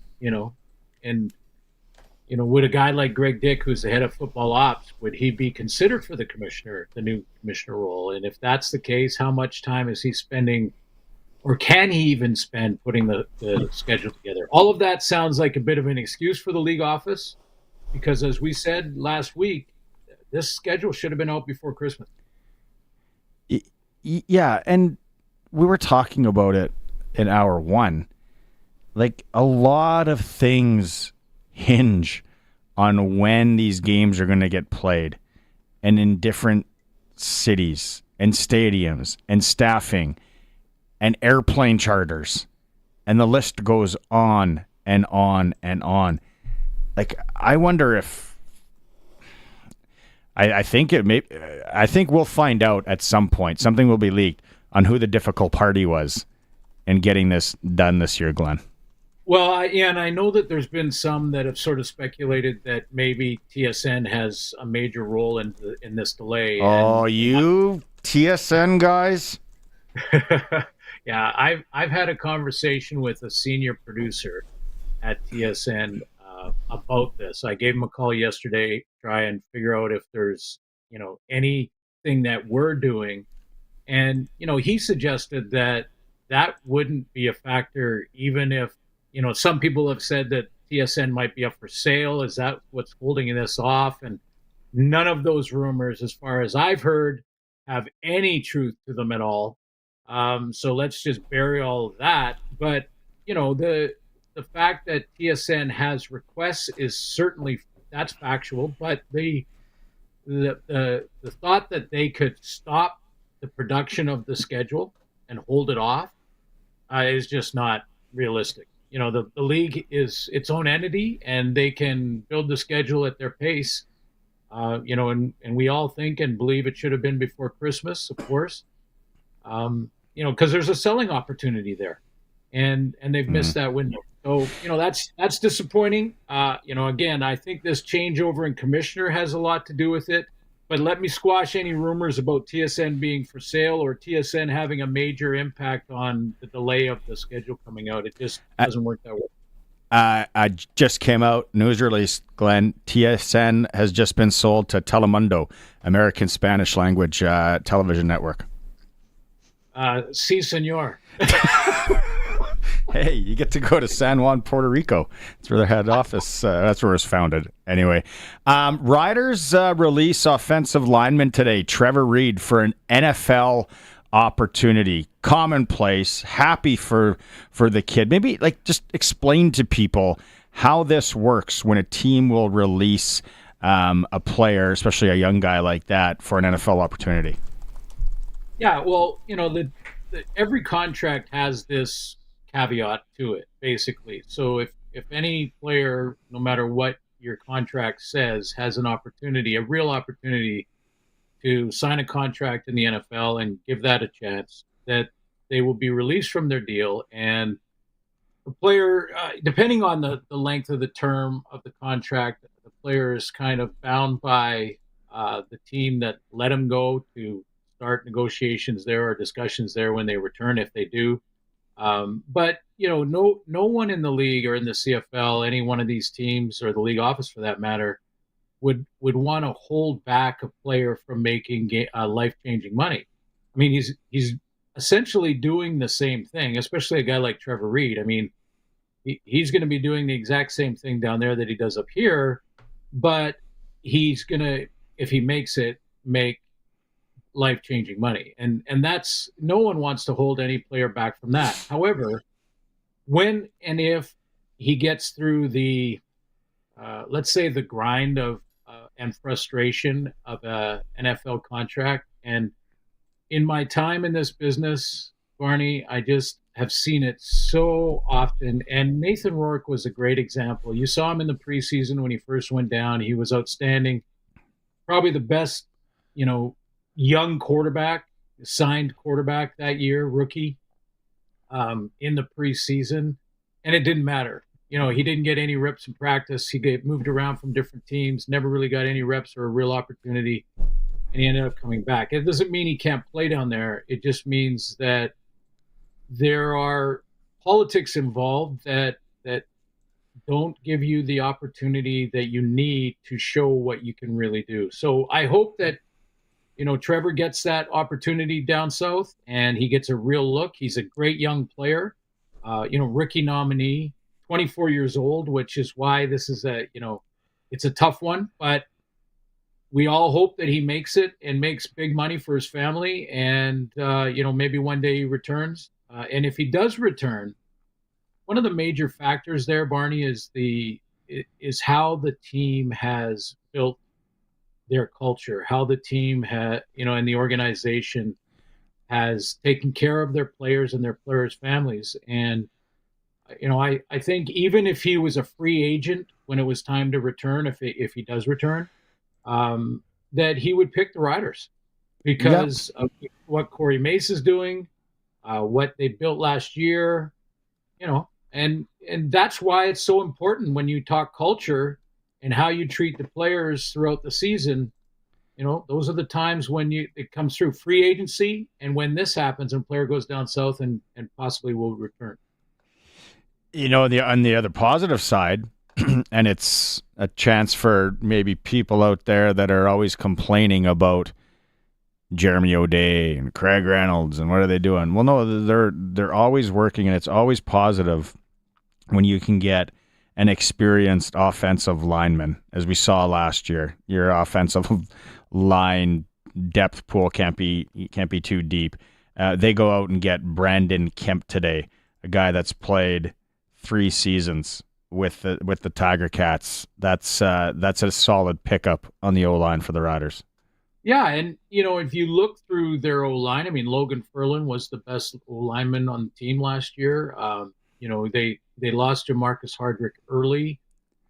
They lost Peter Godber for a big part of the season. I mean, those are all-star caliber players. And, so every team, the Lions just made a deal with Toronto to get Dejon Allen and, another starter offensive lineman. And these are guys that you want to build your foundation around. The O&D line are where it starts, and that's what these teams are trying to do prior to free agency and prior to the draft, so they know exactly what they have going into the draft, and if they need to, go heavy on O-linemen in the draft or whatever. So, this is a big signing to get more depth and more competition on the O-line, and keeping in mind that last year they had an all-star caliber group on paper, and they started, I believe they started 12 different offensive linemen and dressed 13 in a season. So that tells you how hard they were hit in the injury department there. Yeah, no, it's a solid move. Okay, I know today was dentist day for you, so we'll let you go a little bit early. We'll regroup and do this again on Thursday. And please, by Thursday, CFL, come out with a schedule. Do not listen to those guys at TSN. Just come out with the schedule. That's all we want. That's all we want. Sounds good, Marty. And I'll make sure. I'm really glad that no one could see my drool today. So that was good. Hey, no, that's exciting. And hopefully you got to cruise in John Voight's LeBaron today. That's good, buddy. See ya, Glen. It's Glen Suitor joining us on the Western Pizza guest hotline. Go pick up a pie tonight. The Deuce would be perfect. Offensive lineman, always solid for the Riders on a day of a plethora of WHL trades and hockey trades. The Riders are making some news as well, picking up that, and then Trevor Reed getting an NFL opportunity, so having to release him. Don't forget, NFL football lives at the Canadian Brewhouse. Playoffs coming up this weekend. Visit thecanadianbrewhouse.com. Find out what the specials are. You got 2 locations in Regina and 1 in Moose Jaw. Unbelievable menu. Like I said, it's all online at thecanadianbrewhouse.com. Quick break. We are the Sports Cage. We're streaming sportscage.com and on the home of the Saskatchewan Roughriders, 620 CKRM. Join Saskag today at the Western Canadian Crop Production Show in Saskatoon, January 14th to 16th at Prairieland Park. Brian Young and Doug Faulkner will bring you the very latest in the ag industry live from the show. Watch the stream and all of our latest content at saskagtoday.com. That's the Western Canadian Crop Production Show in Saskatoon, January 14th to 16th at Prairieland Park, sponsored by Claws of America. CoolBet has all the hot games. For all the free-to-play casino games, head to coolbet.co. They've got sports odds, including Saskatchewan senior hockey, plus all the sports odds you can think of. From the ice to the field to the court, CoolBet has you covered. All at your fingertips. No risk, just thrill. So why wait? Get in the game and embrace the unexpected at coolbet.co. Pizza! Where's it from? Kids, it's not delivery, it's... No, it's definitely delivery. It's from Western Pizza. Mama's had a long day, so she ordered online, poured a glass of happy, put her feet up, and waited for the doorbell. There's also Caesar salad, lasagna, chicken wings. Oh, I got lots, so we can have the leftovers tomorrow and the next day. Western Pizza. Big on toppings, big on taste, big on convenience. Get it delivered today. What's going on in the markets? When is the right time to invest? What should you do with your money today? When Lindsay had questions, she talked to Brian Golly. Living in very rural Saskatchewan, Brian makes it really easy to stay connected virtually, which is perfect for our busy young family. You don't have to plan your financial future alone. I've actually recommended him to a few people just because he's trustworthy and he's very easy to work with. Call Brian Golly of Smart Investing Solutions. 306-546-2533. The all-new Sports Cage is live streaming from our Century Studios in downtown Regina. Watch now at sportscage.com. Be part of the show by texting 306-936-6262. 620 CKRM. Clutch performer time on the Sports Cage for Nick Service in Emerald Park, your local Massey Ferguson, Challenger, Rogator, Gleaner, and Fent dealer. You call 781-1077. Talk to the fine folks from Nick Service in Emerald Park. Mine, I'm going to Team Canada at the Under-18 Women's World Championship. And Saskatchewan's own from Prince Albert played with the Regina Rebels up until this year. And she went to Bishop Kearney in New York. Striker Zablocki. 2 goals for Canada today in their 5-0 win over Czechia. Canada is atop the standings in their pool, and they will take on, playoffs are set, Japan in the quarterfinals. So Canada, the ever-popular Canada-Japan rivalry will be cooking. On what day is it? It doesn't give me the day on when it is. The United States will play Slovakia. They're on a collision course to play again. Alan, you wanted to say your clutch performer was Glen Suitor for showing up. Oh, yeah, definitely, because he came through in the clutch. That is... The dentist, so I thought yeah, it fits the motto. So Glen and Stryker are our clutch performers today for Nick's Service in Emerald Park. Your local Massey Ferguson, Challenger, Rogator, Gleaner, and Fendt dealer. One thing we didn't mention, we got to give a score from last night, senior hockey-wise. It was Watrous with the upset over Leroy. If you're on Cool Bet and you hit Leroy on that one, congrats. That would have paid all right. Leroy over Watrous. Don't forget, you can text in the word Dangler, D-A-N-G-L-E-R, to 936-6262. You nominate the Senior Hockey Dangler of the Week. Doesn't even need to be a player. Could be the manager, the coach, the athletic therapist. Not that senior teams have those guys. The Zamboni driver, anybody that does yeoman's work out there in the senior loop. Text it in 936-6262. You got a chance to win a $100 Canadian Brewhouse gift card. We'll take a quick break. When we come back, it is our SJHL report. Benny Walchuk is going to be live in studio. So get that streaming numbers up. Get the streaming numbers up, sportscage.com. And we are on 620 CKRM. For decades, the Case IH Patriot Sprayer has put every drop of product exactly where you want it. Today, it takes more than timely, accurate spraying to drive profitability. You need complete vehicle control, comfortable cab with built-in luxuries, remote management capabilities, and even more precise spraying technology. The Case IH Patriot 50 Series sprayer delivers all that, plus a bold look that you expect from Case IH. Welcome to the future. To learn more about the Patriot 50 Series sprayer, contact Young's Equipment. Since 1949, Nelson Homes has been providing you one-stop shopping for ready-to-move homes, panelized packages, and on-site builds. Nelson Homes' team of authorized dealers all over Saskatchewan would be happy to help you turn your dream home into a reality. In the Fort Capella area, call Calvin at 99 Builders or call 1-800-661-6534 for more information. Nelson Homes, trusted quality and service since 1949. Nobody knows the equipment market like Ritchie Brothers. If you're selling heavy equipment and trucks, Ritchie Brothers will get you the most buyers, industry expertise, and the widest selection of custom selling solutions. Sell equipment your way, from your yard or a Ritchie Brothers facility. Ritchie Brothers will drive demand for your assets like no one else can. Contact your local territory manager today to get started. Visit rbauction.com to learn more about selling with Ritchie Brothers.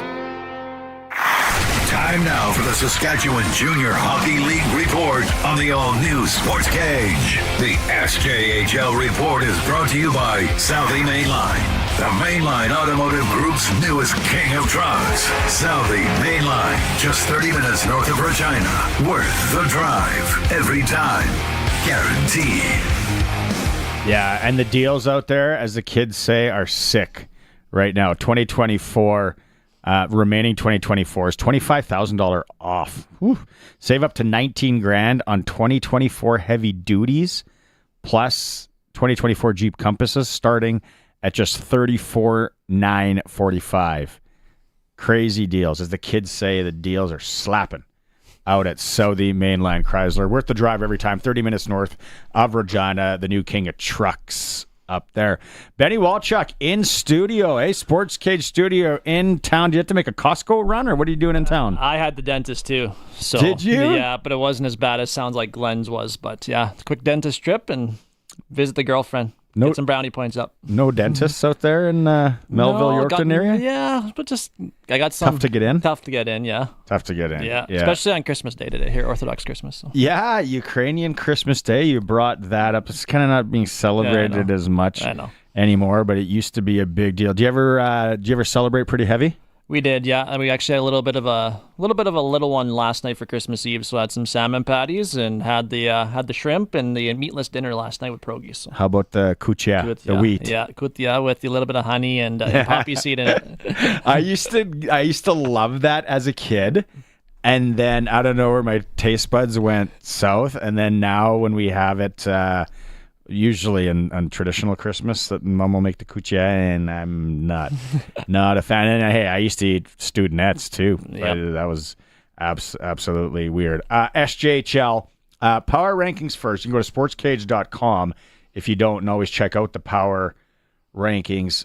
No surprise, Melfort's still there. Yeah, 2 big wins over Malville on the weekend. And give credit to the Millionaires. I know they lost Caden Jury, of course, before Christmas to Brooks. And then their leading scorer, Ryan Rothke, decided not to come back after the Christmas break. So he's playing in the NCDC, which is a little bit slightly lower league, a little bit closer to home for him. So they had trouble scoring on a 0-0 game until after 2 periods in their first game, and then lost 3-0, gave up a couple power play goals. And a pretty good outing on Saturday night back in Melville. And they had 2 short-handed breakaways that they had a chance to tie things up, were unsuccessful in doing so. So it's a little bit snake bitten for the Millionaires, but full credit to the Melfort Mustangs, I think winners of 17 in a row now. I'm not sure what the modern streak is. I think leading back in the 1980s, I think it was 40 in the row when Prince Albert had those great teams led by Terry Simpson. So still a long ways to go for the Mustangs, but pretty good run there for Trevor Blevin's bunch so far. Yeah, they are doing something special there. It's funny because I talked about Notre Dame in Kindersley tonight. I was in Kindersley on Saturday for the Regina Pats Blues game, and then talking curling yesterday. That city's going to be overrun here right away, and they are doing it out of the West Central Event Center. So Kindersley, another home game tonight against Notre Dame in the Nutrien division. Melfort is in the Battlefords. Would that be kind of a worth the drive game, or maybe early week? Early week one, yeah. We got some on the weekend like to touch on, but Battleford playing some pretty good hockey as well. We talked about Marty Smith having the boys going there, so he's usually ready for senior hockey right now. This is not the right time. He's usually getting ready for the EDAM 3 stars, getting ready for their playoff run here, but he's back behind the bench now, and he's doing a good job there in Battlefords. Yeah, the senior hockey provincials get released Thursday evening, so we'll be talking about that Friday afternoon here as well. Players wise in the league, players of the week, or who do you want to touch on there? Yeah, Keenan Ingram, of course, a guy that's it's kind of been around the junior ranks. He was in Weyburn, he was in Kindersley, up in Fort McMurray, but he found a home now with Yorkton, and he had a big week. He had a 4-goal game on Friday against Estevan in their 7-3 win, and then he had a couple more goals against the Malville Millionaires. He had 6 goals, I think, in the 4 games. So he's up to 21 goals in the season, second ranked in the points total, top ranked in the goals total, right around with Jacob Stritzy of the Humboldt Broncos. So it's a guy that's a big body. He shoots like a pro hockey player. He's got a heck of a snapshot, and him and his line mates, Dustin Renus, alongside of Carter Briltz, a Regina product, they've been very, very good for the Yorkton Terriers. So he's been good. Dustin Renus, we talked about him, former Lethbridge Hurricane, and one-time Prince Albert Raider. He's been good for the Terriers. So they had maybe a little bit upper hand on the players of the week because they played 4 games and some teams only play 1 or 2 games. So it's probably an easy one for them, but still, hats off to those guys. I know they suffered a loss on Sunday, but playing some good hockey of the Terriers. What did you hear about, and we talked about it a couple weeks ago and going into Christmas, and how the city and town of Assiniboia just really stepped up in helping the Weyburn Red Wings. They're back now. Things look back to normal in Weyburn. What did you hear about that whole story and just how tough that would have been for the organization? It was. Like we said, to give hats off to Assiniboia. I actually selfishly would have wished they would have played that last game in Assiniboia on that Thursday instead of coming back to Weyburn, but I know everybody's ready to get back home and play in front of their home crowd, and there's logistics with 50-50 and everything with the Weyburn barn, but hats off to Assiniboia. But it was tough, definitely getting logistic-wise behind the scenes, And the players, though, were welcome with open arms there. Some of the billet families didn't want them to leave in Assiniboia. They fit into their families for a week and a half or 10 days, whatever they were in Assiniboia. But they played some good hockey. Of course, they had a big trade earlier this week. They traded Daza Mitchell, of course, a Regina product. He was a two-time goalie of the year finalist, and they traded him to Humboldt for Josh Sale and another goaltender, Ty Manananovich. So it was a big deal for him. But it's now Angelo Zoll's team. Angelo had a great week. He was the goalie of the week in the Saskatchewan Junior Hockey League. So they kind of basically said, it's your time to shine here, Angelo. And also they free up a 20-year-old spot, maybe possibly for defensive addition or up front as the trade deadline approaches on Friday. So the deadline is Friday, right? Because the WHL is going Thursday, I think 6 o'clock or 6:30 our time. And then the SJ, that's giving the SJ teams. Is that new this year to kind of give that day? I think it is, yeah. I think WHL moved back a little bit just to have the Friday open, have the 9th Thursday, and have chance for some players to travel, maybe play on that Friday. So it's always been different times for the SJHL. Sometimes it's been 11 o'clock, 10 o'clock, but it's 5 o'clock on Friday to have your trades finalized, and then you have a chance to finalize your roster, your 25-man roster. You have your room with free agents till February 12th, or February 15th, that is. So it's an exciting time for teams to add. I know it's kind of a nervy time for some players, especially if you're on that brink of if we're going for it or we are standing back and rebuilding. So it's always a tense time for junior hockeys and billet families as well. What have you heard? Have you been in the Ituna, the new rink in Ituna? I haven't heard, but I've heard really good vibes of it. They've done a good job there. The lobby is pretty nice. It's a little chilly, they said, and I know a lot of guys, or a couple of guys on that Ituna Avalanche team. And was it last week when it was like minus 30? Yeah. So, yeah, I think they have their grand opening here this weekend. If they don't quote me on that, but I think it's grand opening here this weekend. But it's great. We could say it before, a great community there in Ituna, and the Avalanche are playing some pretty good hockey. Had a good game against Cupar, who has a good team in that Prairie Men's Hockey League. So it's they got Justin Hollinger. Of course, Justin played with the Grenfell Spitfires for a number of years, and a few more local guys. So it's a great time if you have a chance to go out there, Ituna, as well. Coming up January 14th to 19th, Hockey Day in Saskatchewan. Kenora is hosting. Like that, is that starting to get a buzz? Starting big news out there? It is. I was actually in Kenora last weekend. I watched the Swan Valley Axemen and the Kenora Cobras. Good game there, 2-1 for the Cobras in that one. And just the vibe around the community, it was packed in there. Kenora is a great hockey town, and really? they pack. Yeah, it's every senior game that they pack there at the Kenora Civic Center. And I actually talked to Stacey Vangen, who is the Kenora Minor Hockey President, earlier today for an interview, and she's excited.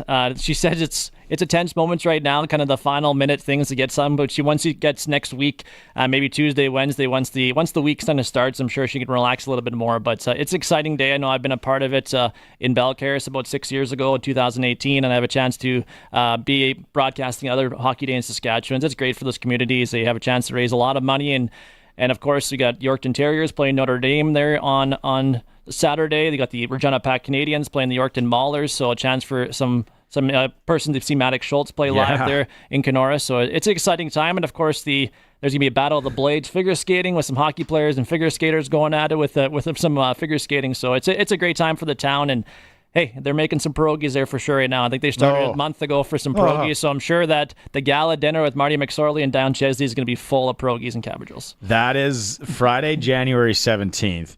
You can find out all the info, Hockey Day in Sask in Kenora. When I messaged, I think there was just over 100 tickets left for the banquet on Friday night. Like you said, Marty McSorley, Don Chesney, Brandon and I get to MC and host that, and host the round table, the hot stove.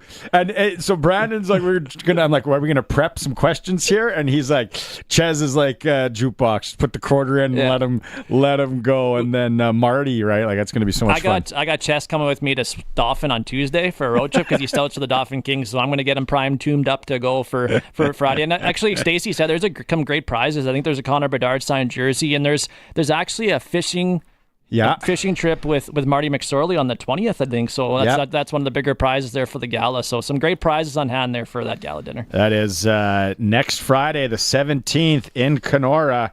Come join us. I'm excited especially when you say pierogies are going to be flowing.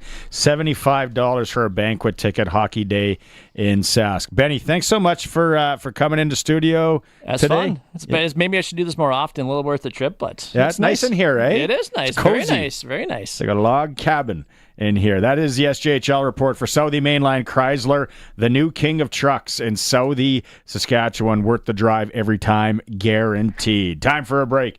You're watching the Sports Cage. We're streaming at sportscage.com. Hockey is back, and what better way to kick off the season than a visit to Extreme Hockey and Sports? Check out the Bauer Fit Lab for your custom skate fitting. And stay tuned for the new shooting lane to provide customers with the best shopping experience as possible. And off the ice, look great. Visit their umbrella marketing professionals for all your team and corporate apparel. Extreme Hockey and Sport, 1425 McIntyre Street and the Pro Shop, conveniently located at the Cooperator Center. Meet your new favorite shade of green. At Nick Service, we offer the Fendt 500 Vario Series tractor that's tailor-made for your farm. Get better stability, ease of use, and comfort with one tractor. Whether you're feeding, tilling, baling, or hauling, this series is built for your farm. Experience up to 163 horsepower with this multi-purpose tractor. Visit Nick Service in Emerald Park or go to nickservice.com to get a quote on the Fendt 500 Vario Series. You don't want to move cows that don't want to be moved. Instead of trying to move the cows to the water, just install a Keln Solar Livestock Watering System. With a Keln Solar Livestock Watering System, you can put your pump pretty much anywhere without the cost of hooking up to the grid. Leave the cows where they are and move the water to the cows. Learn more about the Keln Solar Livestock Watering System at kelnsolar.com. Keln Solar, we move water. Hello there, this is George Leith, Managing Partner at Harvard Media. I'm proud to announce that SaskToday.ca is now under local Saskatchewan ownership. Sask Today's team of local journalists are on the ground in communities across the province. We focus on local topics that matter to you: community news, agriculture, business commentary, local sports in our all-new Sports Cage, and more. Visit and bookmark SaskToday.ca and sign up for our daily news digest. SaskToday.ca, from Harvard Media, everywhere. Listen weekdays at noon for Saskag Today on 620 CKRM with your host Ryan Young along with Doug Falconer and Kevin Hirsch, offering the most extensive agricultural news coverage with precision weather meteorologists. In an industry that moves fast, stay updated with the latest, most reliable information in ag news, prices and trends, all in one place. Available anytime at saskagtoday.com. Saskag Today, your trusted source for all things agriculture on 620 CKRM.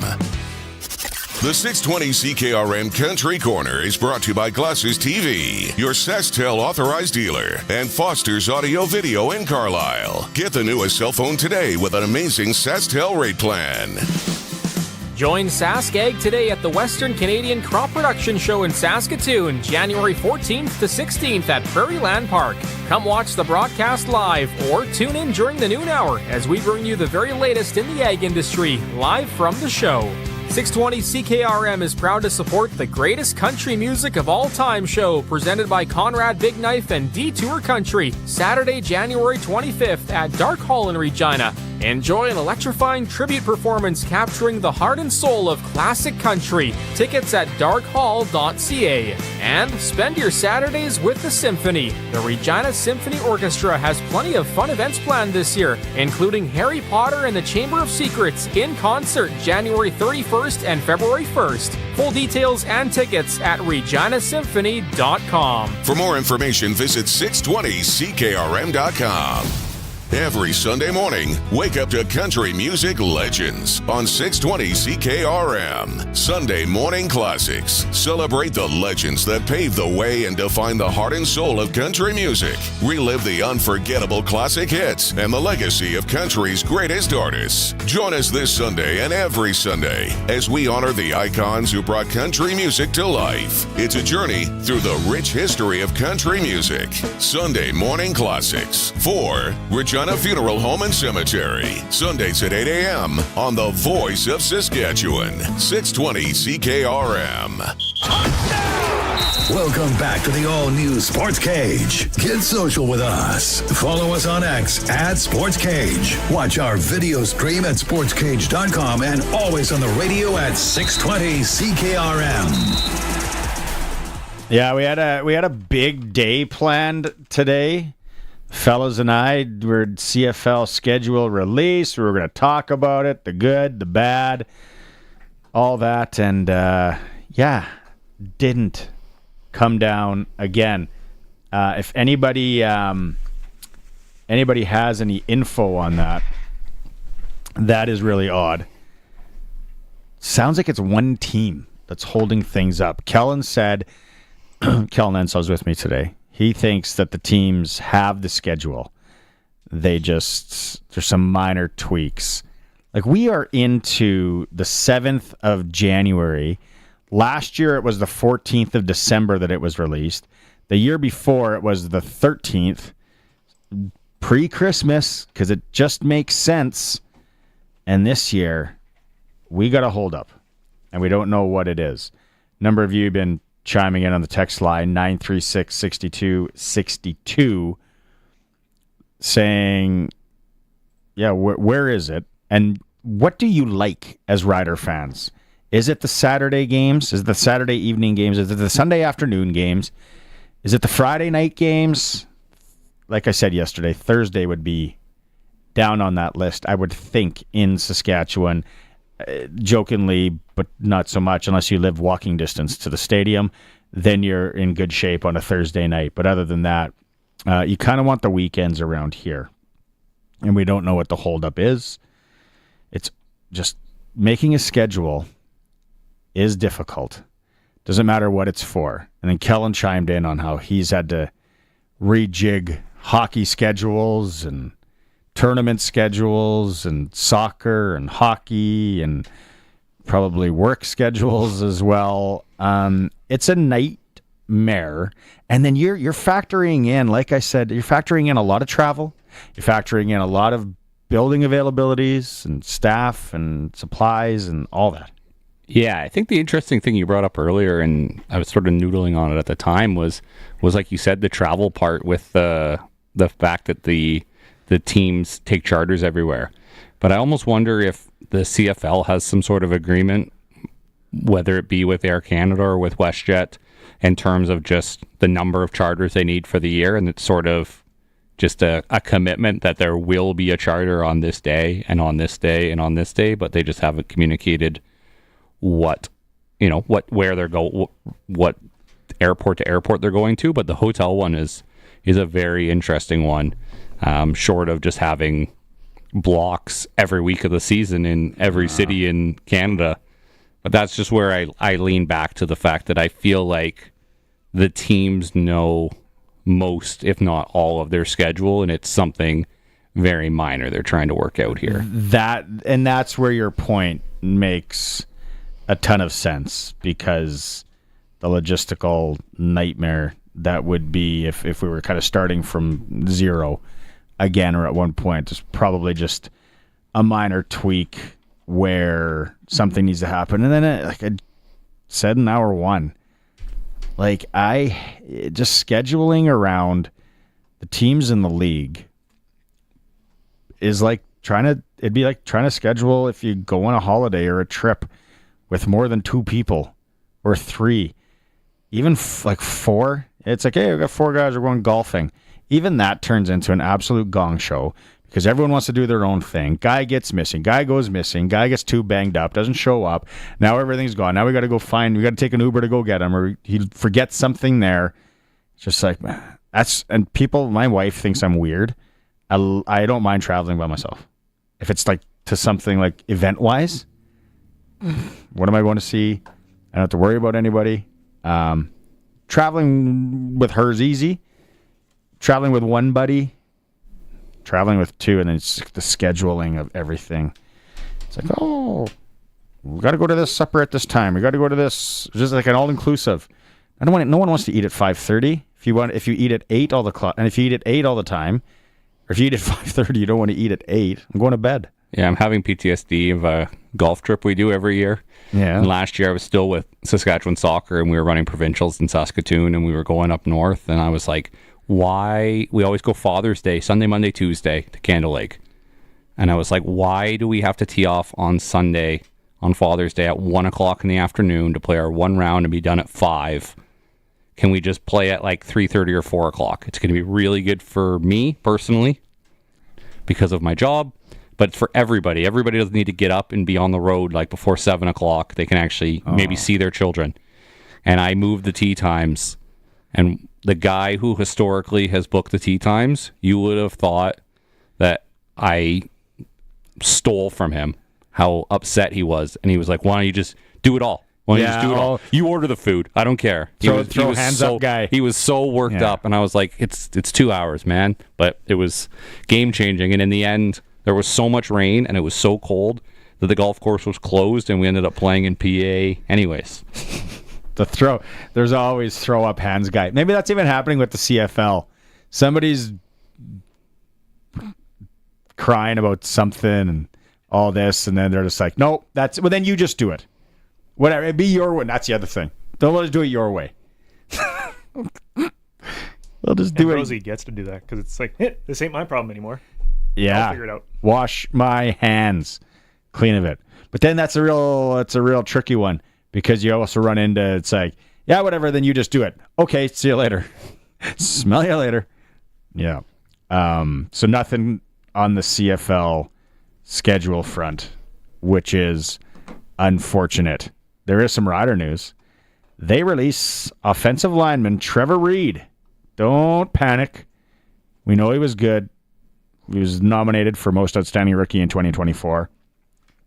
Released him for an NFL opportunity. So congrats. Hopefully things work out for him down there. And if not, you think, like we're talking to Glen Suitor, he'll be back because the culture is great in Sasky and what we're building here. Other news, the Riders signed an offensive lineman by the name of Brandon Kemp, 3 years with the Hamilton Tiger Cats from Atlanta, Georgia. He signed with the Tennessee Titans following the 2020 draft. Also had a cup of coffee on the practice roster with Indianapolis. He went to the training camp, and then he went to the Tiger Cats. So another body on the offensive line with Brandon Kemp. Went out on the text line here. John the Habs fan. How's it going, John? Shout out. Your team is rolling, by the way. Sneaky. They're sneaky in a playoff position right now. That'd be really, really cool to see. He says, why don't we talk NHL rookies and race for the Calder Trophy? Besides Macklin Celebrini and Dustin Wolf, I don't know who else. I guess Logan Stankoven is considered a rookie. I'm looking at odds right now. He'd be pulling for Lane Hudson from the Habs, I would suspect. Plus best odds you're getting on Lane Hudson, John, plus 700 to win Rookie of the Year. Dustin Wolf, plus 8,000. Macklin Celebrini's minus 185. Michkov from Philadelphia, plus 230, best you can get. I watched Celebrini play for the first time on TV. When was this? Last week? And I was like, there's nothing. There's no other. Basically, there's no other games on. I'll watch the Sharks and whoever it was. Yeah, he does not seem 18 years old.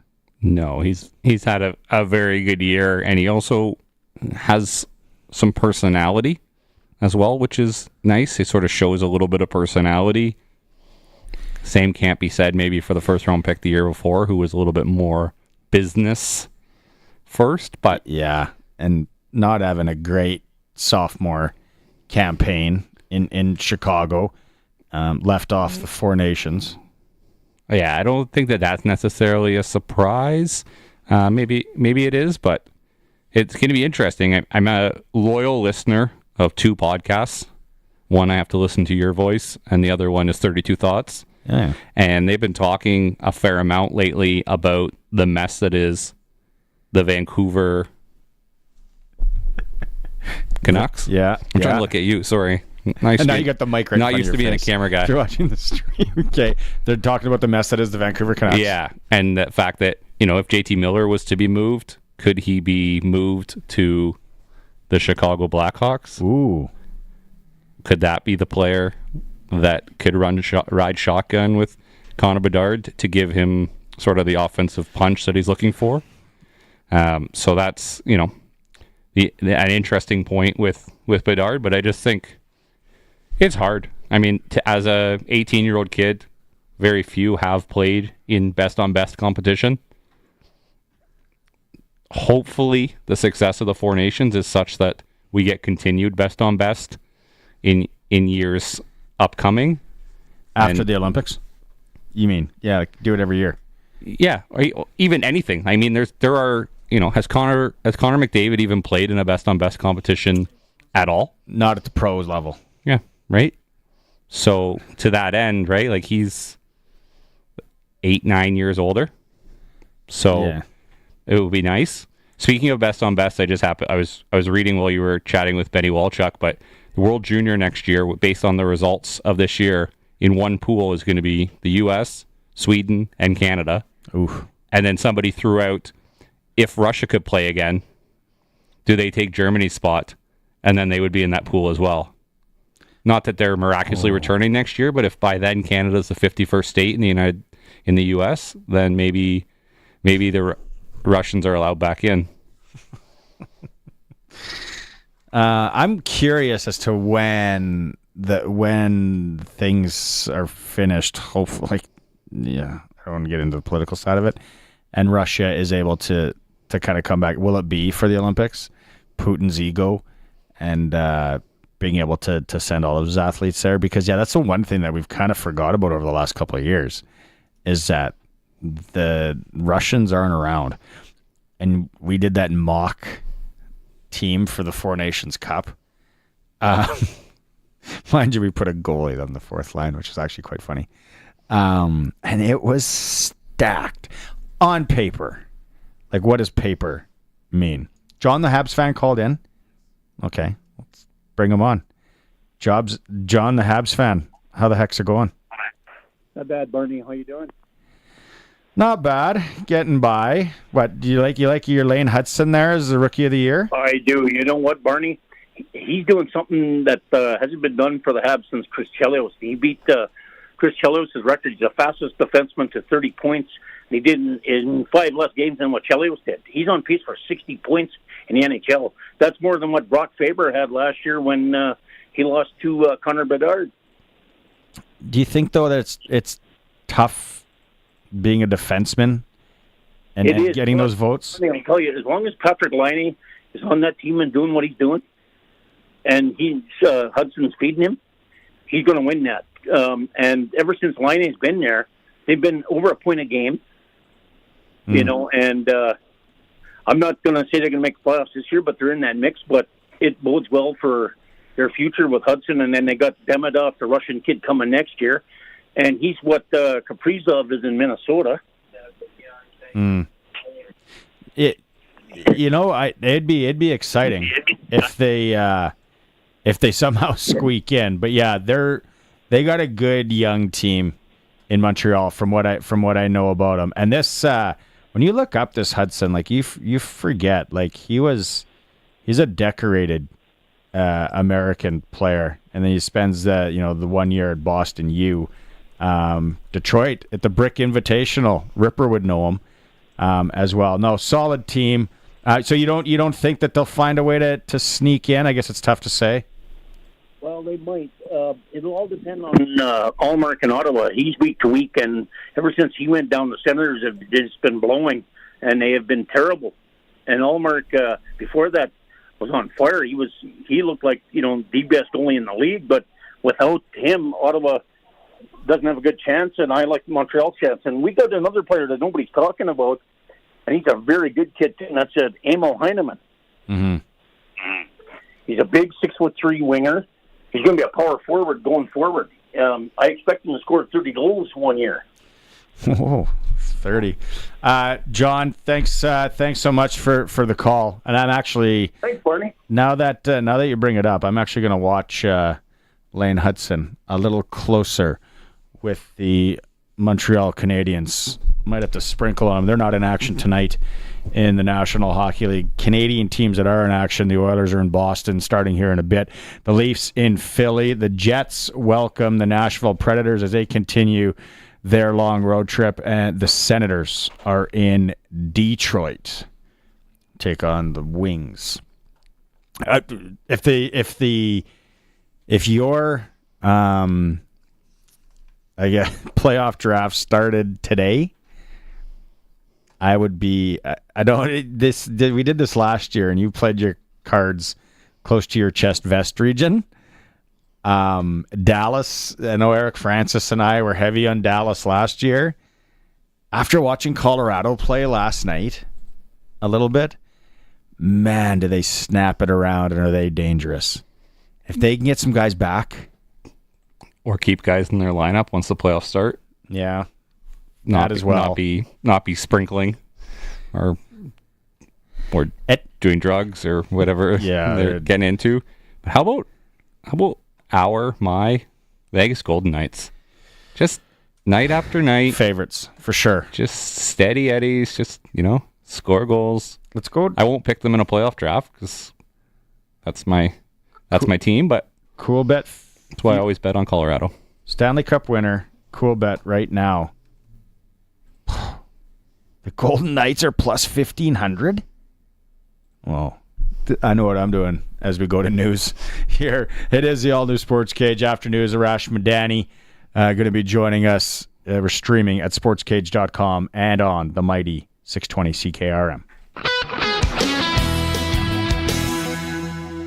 It's 5 o'clock. Good afternoon. It's cloudy and it's minus 12 in Regina. I'm Corey Atkinson from the Harvard Media News Center with 620 CKRM News for Echo Sound in Fort Capel. Stay connected with a new cell phone from Echo Sound. Call 306-332-6711. Regina police have arrested a 21-year-old man in connection with a shooting-related death in December. On December 3rd, police responded to the 1400 block of Argyle Street for a report of a seriously injured woman. When police arrived, they found a woman who appeared to have been shot several times. She was taken to hospital but died a short time later. On Sunday, police arrested 21-year-old Jared Favel, and he was charged with second-degree murder. He made his first court appearance in Regina this morning.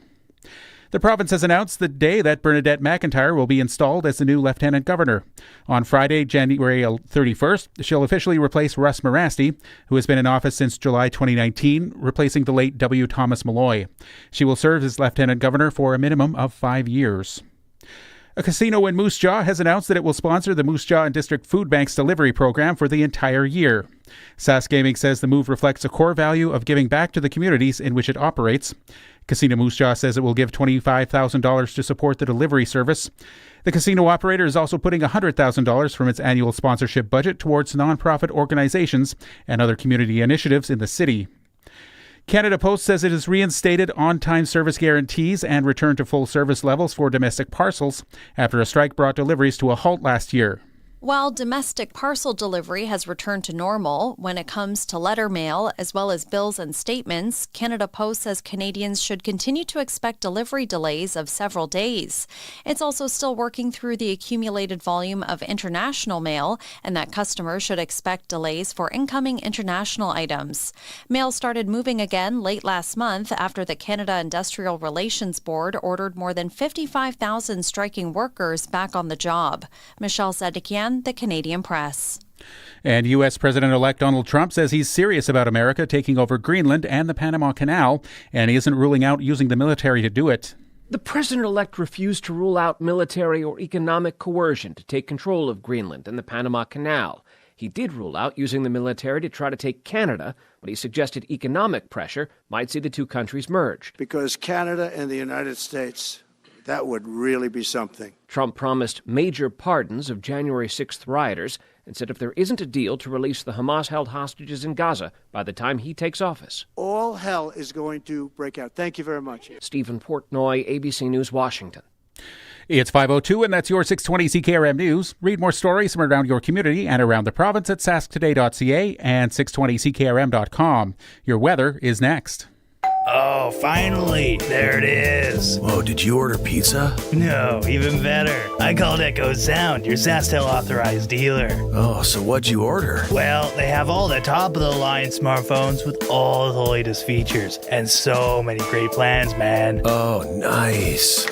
Oh, it is the pizza guy. Hey, guy. Tell him to go away. We're waiting on Echo Sound. Echo Sound, your SaskTel authorized dealer in Fort Qu'Appelle. EchoSound.ca. We'll still take the pizza, though. Nobody knows the equipment market like Ritchie Brothers. If you're selling heavy equipment and trucks, Ritchie Brothers will get you the most buyers, industry expertise, and the widest selection of custom selling solutions. Sell equipment your way, from your yard or a Ritchie Brothers facility. Ritchie Brothers will drive demand for your assets like no one else can. Contact your local territory manager today to get started. Visit rbauction.com to learn more about selling with Ritchie Brothers. It's 5:04, and I'm Corey Atkinson with your 620 CKRM Precision Weather Forecast, brought to you by Line-X Regina. Serious protection, killer looks, 1865 McCarra Street, and for Matt's Furniture. Visit mattsfurniture.ca. Now here's Precision Weather meteorologist Steve Adamson. A little bit of temperature moderation on the way for tomorrow ahead of an approaching front. Then it's a bit colder again as we work into the latter part of the week. Best chance of snow comes Friday night and Saturday with a weather system approaching at that time. Tonight, partly cloudy skies with temperatures rising a bit from about minus 14 to around minus 7 come daybreak on Wednesday. During the day on Wednesday, mostly cloudy skies, and again with moderating temperatures, the high around 0. There may be a little bit of mixed snow and ice pellets developing in spots, but brief in duration, a 40% chance. For Wednesday night, mostly cloudy skies with brisk winds, possibly a flurry or two, a 40% probability. Thursday, a mixture of sunshine and cloud cover, along with a brisk breeze, the high near minus 4. Friday, turning cloudy, potentially some light snow possible before the day is out. A 50% chance, a higher probability Friday night. Friday's high temperature near minus 6. Saturday, cloudy with light snow possible. The high near minus 7, 60% chance for snow. With your 620 CKRM weather forecast, I'm Precision Weather Meteorologist Steve Adamson. Across the province at this hour, in Saskatoon, it's minus 10, Swift Current minus 8, Assiniboia minus 10, Broadview Moosomin minus 16, Yorkton Melville minus 16, Estevan minus 14, and Weyburn is minus 14 as well. At this hour in Moose Jaw, there's some fog. Winds are from the southwest at 28, and it's minus 8. Regina is cloudy. Winds are from the southeast at 16, and it's minus 12. For more local news that matters to you, subscribe to the daily newsletter at sasktoday.ca. He's at it again. Matt's sharpening his pencil to save you big money at Matt's Furniture. Now till January 8th, save more with their Boxing Day sale. Save more with the Maytag front-load washer with extra power and 16-hour fresh hold option for $1,349. Or the Maytag front-load electric dryer with extra power and quick dry cycle for just $1,149. Upgrade your kitchen with the Whirlpool freestanding electric range with true convection for just $1,399. Matt's Furniture in Fort Qu'Appelle, Kamsack, Melville, and Foam Lake, or online at mattsfurniture.ca. When you want the best for your truck, you want Line-X. Your truck has withstood the harshest elements Saskatchewan has thrown at it. Rocks, gravel, rain, sleet, and snow, and left with no chips, no rust. Line-X protective coating keeps your truck's bed liners, rocker panels, and bumpers looking like brand new. Don't settle for Brand X. Go with Line-X. It's serious protection. Come see why everybody loves taking their truck to Line-X Regina for their rocker panels, bumpers, and more. Line-X. Make your truck complete. 1865 McCarra Street. Broadcasting from Century Studios in downtown Regina, Harvard Media presents the all-new Sportscage, where Saskatchewan comes to talk local sports. Brought to you by Sask Lotteries, bringing communities together. Sask Lottery products fund over 12,000 sports, culture, and recreation groups across Saskatchewan. Be a part of the show. Call 1-866-767-0620 or text 306-936. 6262. The all-new Sportscage. Streaming at sportscage.com and on the radio at 620 CKRM. If you're driving home on this Tuesday and you are wondering, I'm going to turn into the Sportscage and find out what the CFL schedule looks like. Well, we're still waiting. Some weirdness is going on somewhere when it comes to the CFL schedule. And it wasn't released today, as we had a little bit of an insider saying that it would be released at 12 p.m. our time. Nada. Allegedly, there is a stickler of a team out there that's making things difficult. Allegedly. Don't know. Hopefully we'll find that out. soon enough. The Riders did release, before you panic here, listen to the whole story, offensive lineman Trevor Reed today, as he is off for an NFL opportunity. So they release him. He goes and tries his luck down there. Hopefully he makes it. Awesome player. And if not, we got to figure he will be back with the green and white. Elsewhere, the Riders also signed an offensive lineman, Brandon Kemp, from the Hamilton Tiger Cats. So good news there on the offensive side for the Riders. Hockey tonight, Oilers in Boston, Leafs in Philly. Jets welcome the Preds, Sens in Detroit. Those are Canadian teams. SJHL, Melfort's in the Battlefords. Notre Dame travels into Kindersley. The Pats are off until Moose Jaw on Friday, home to Portland Saturday. Moose Jaw does play Lethbridge today. Later this hour, we'll rerun our interview with play-by-play man of the Lethbridge Hurricanes, Dustin Forbes. We talk all the trades. There's more trades coming down in the Western Hockey League. It is an absolute arms race now in the Central Division. Lethbridge hosting Moose Jaw tonight. Saskatoon's in Red Deer. Prince George hosts Vancouver, Victoria, Seattle. Canada wins 5-0 at the Women's Under-18 World Championship. Prince Albert strikers a blocky, former Regina Rebel, 2 goals for Canada in that 5-0 win. They're into the playoff round now to take on the Japanese squad. That's a little rundown of what's going on. No Junior B games tonight. It is time. Let's see the stream here. Yeah, his face is sad. He's a sad, sad man. Let's go. The all-new Sports Cage and Coast to Coast with Arash Madani is brought to you by Smart Investing Solutions. Be smart with your money. Call Brian Golly at Smart Investing Solutions, 546-2533. We have to look at the positives, and the one positive is you made it home safely from your venture to Windsor and then into Detroit. Now, I got to tell you, I was driving, so I was listening to the game while driving, which is, it takes you back to being a kid. It's old school. It's fantastic and all that. And I'm sitting there driving, and I'm at Dundurn, coming back to Regina. Then I'm at Davidson, past it. And I'm like, how many times are they going to stall in the red zone? And I'm talking like on the 2-yard line. So when all this is going on, are you foaming at the mouth? Are you screaming? Are you throwing things at the stadium? What's going through your mind as they keep stalling in the red zone? Well, I'm just like, okay, well, surely this is when we're going to run the ball. Yes. Surely this is when we're going to hand it off to Aaron Jones. This may be an opportunity for a screen. Hey, look, we can pitch it out to Ty Chandler or Cam Akers. Surely with 4 trips to the red zone, we're not going to throw a fade to the back pylon or force something into a tight window over and over and over. Thank you, Barney. I was having a great day. It was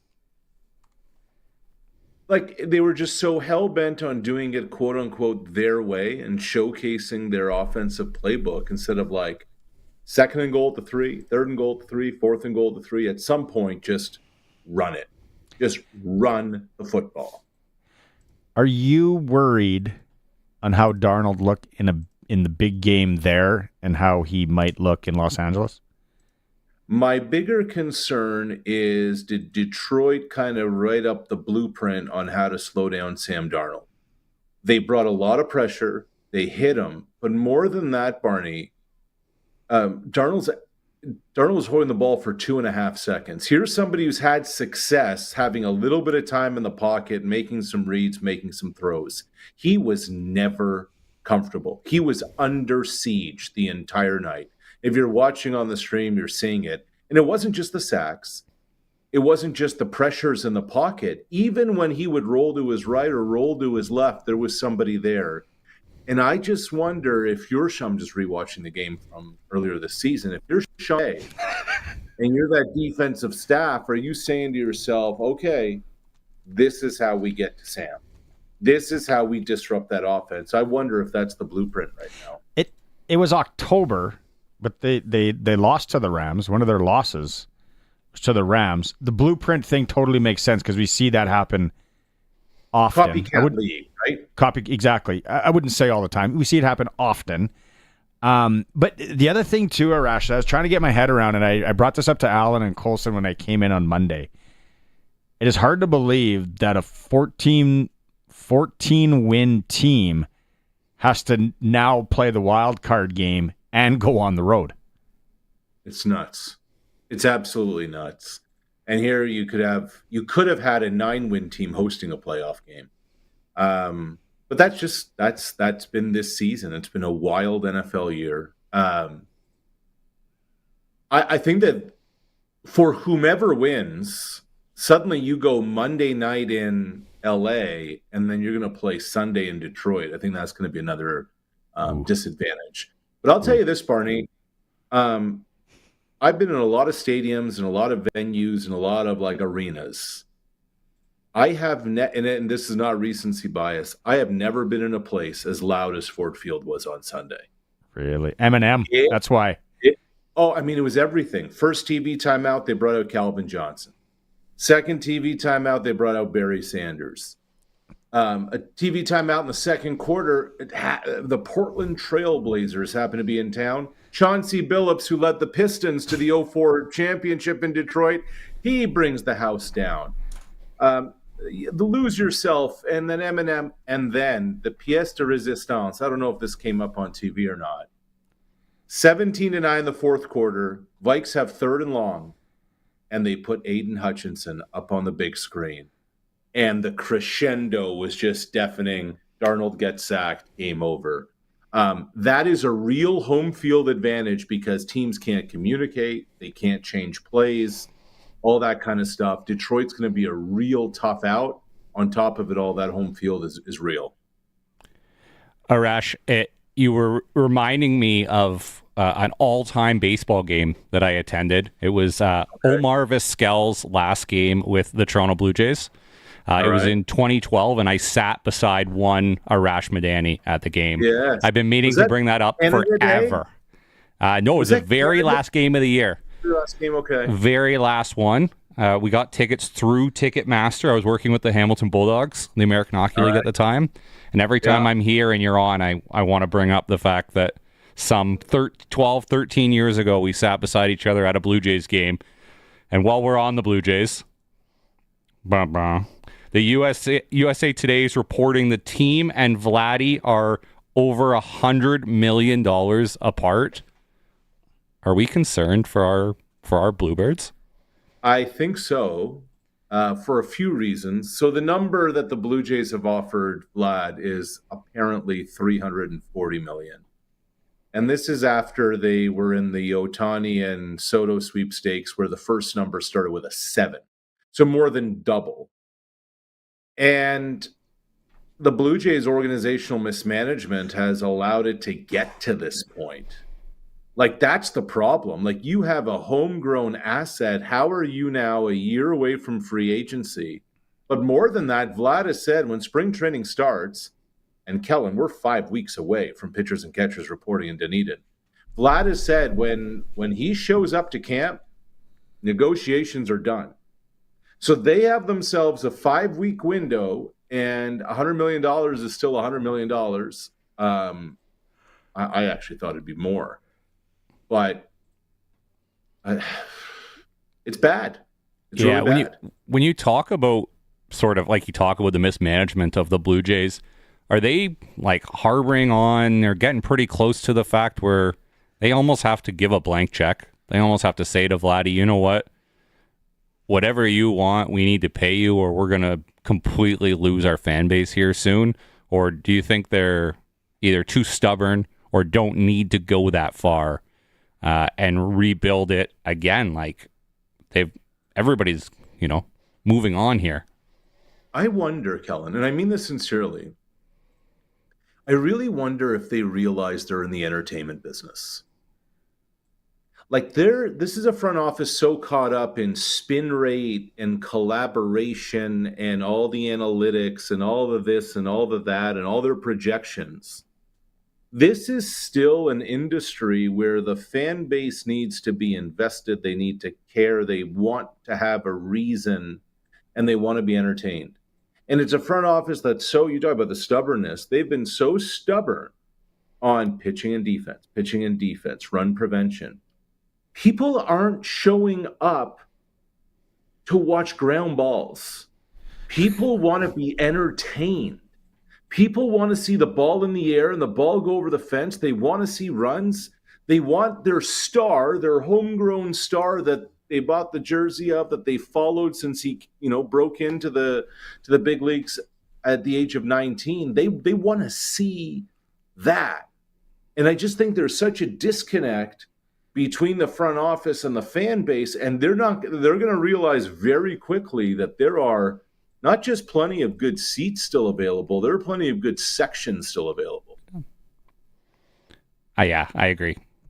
Can I go back to the NFL now? Yeah, Barney wants to go back to the NFL. Sorry, I'm bored. Sorry, super quickly, Arash, at the end point there, and this won't require a response, so Barney's going to get to go to the NFL at the end of this, but like you talk about, the entertainment business, it's a wonder that the highlights that we consistently see of the Blue Jays are Joe Carter, 93, Batista, 2015, Robbie Alomar, 92. But I'm just wondering when we're going to, maybe they want us to show more highlights of Juan Guzman spinning one in, 93, or Dave Stewart in the ALCS. Give me a little Kelly Gruber. Kelly Working Gruber, the hot corner. again, home run. 92 World Series with the chop. How about some Lloyd Mosby? I don't got anything. That's before my time. He just wants to see the mullets. That's what he wants to see. He wants to see John Olerud wearing the helmet playing first base. John Olerud had bad salad, though. That was a bad mullet. At least Gruber's was all curly. Looked like a Kurt Harnett out there on the hot corner. Okay, let's go to NFL here. That's okay. We go those old school Blue Jays for how long? We played. Are we going to play the actual interview? Or do you want it? Can we play it for people just to give them context, the Tyreek Hill post game? Okay, here we go. What an idiot. How do you feel about not getting to 1,000 yards this season? I mean, it is what it is, man. It's life, man. I feel like at the end of the day, there's a lot of things that, I need to reassess, about, my career. And, just see what I need to do, to continue to get better, as a player, so I can continue to reach that 1,000-yard mark. So, as a captain, what is the message you have to these guys in the off season? If you don't feel this at the end of the season next week? I don't even know, bro. This is my first time. I haven't been in the playoffs, man. So, I mean, for me, like I said, man, I just got to do what's best for me and my family, dog. If that's here or that's wherever the case may be, man, I'm finna open that door for myself, dog. As I'm opening the door, I'm out, bro. So it was great playing here, but at the end of the day, bro, I got to do what's best for for my career and what's best, because I'm too much of a competitor to be just. Does that mean you're out there? Mean you thinking about leaving here? If it is, hey, yes. Just so much of that I just despise. Not that I was ever a Tyreek Hill fan, but okay, but hold on, Tyreek. You say you're a competitor and you want to win. Yeah. Well, you were catching balls from Patrick Mahomes winning Super Bowls. Exactly. I don't begrudge you wanting to go get paid somewhere. Okay? You have a limited amount of time to make the amount of money that you're going to make. So you chose to sign that deal in Miami. Now, and I've thought about this. If you look at the last, say, 25 years, the 2000s, there are few franchises in all of professional sports who have been worse, who have been so unaccomplished than the Miami Dolphins. Number of playoff wins by the Miami Dolphins in the 2000s, 0. Wow. You knew what you were getting yourself into. And your quarterback can't stay healthy. And if it's not the concussions, it's an ankle. And if it's not this, it's not that. But Tyreek, you took the bag. And you took it knowing what this was going to be. And now changing his profile photo to put his head over Antonio Brown's body, saying see ya. Look, I know what the Dolphins are doing. They're saying we had exit meetings and everything's fine now. They're just trying to preserve any kind of trade value. But yeah, I don't want, like, he so reminds me of that Antonio Brown mold. Yeah. Now, after Sure. hearing that, it's like, dude, you're a competitor. You took the bag like you said. Now you're acting like an absolute jackass, immature. And did the guy ask him as a captain on this team? Is he a captain? Yes. Yes. What a loser. Like, I don't know. It'll be interesting who touches him. I bet you we could really go 5 teams that are going to get involved in that smoke right Raiders. there. I was Jets. going to say Raiders, yeah. Jets. Yeah. Possibly Cleveland Browns. Right. New York Giants, maybe. Maybe. Raiders again. Raiders will double down. Right. What about our New England Patriots? Shut up. Leave them out of it. They got enough issues. Here's a question. Who's the next coach of the Patriots? Byron Leftwich. You know, Oh, God. you know what I heard today? It wasn't on a Boston station. It was just on a national one from down there. Pete Carroll. Oh, boy. It was actually at the gym. I almost fell off the unit I was on. And I said, is that even possible? Here's the bigger question. What unit were you on? Big old school rowing machine guy. Yeah. Trying to. I thought it was the sauna. Like Pete Carroll's trying to get his name out there anywhere. It started with Chicago, now New England. Like to me, it's Mike Vrabel or Ben Johnson, I would have to think. Brian Flores today said he'd be interested in going back. But It's got to be Vrabel. But what if Vrabel goes somewhere else? Like Vrabel's going to be able to call the shot. And this is what New England has going for it. They have Drake May, who took real steps forward this year as a rookie, and they have some cap space. Huge cap space. But the idea that Mike Vrabel is going to get a real kind of runway here as coach, like they just fired Gerard Mayo after 1 year. And Mayo was part of the Kraft Mafia and was part of the Patriot Way, and he had it in writing that he was going to be Belichick's successor. I just think these guys had so much success early that they're delusional of who and what they are right now. I agree. I am not delusional. I agree with all that. So let's leave the Patriots to burn over in that corner, and let's move on to playoff football. Yes. Well, if you don't want to talk about New England, let's talk about the rest of the AFC. No, playoffs begin this weekend. The easy teams to back: Kansas City, Detroit, Philly, Buffalo.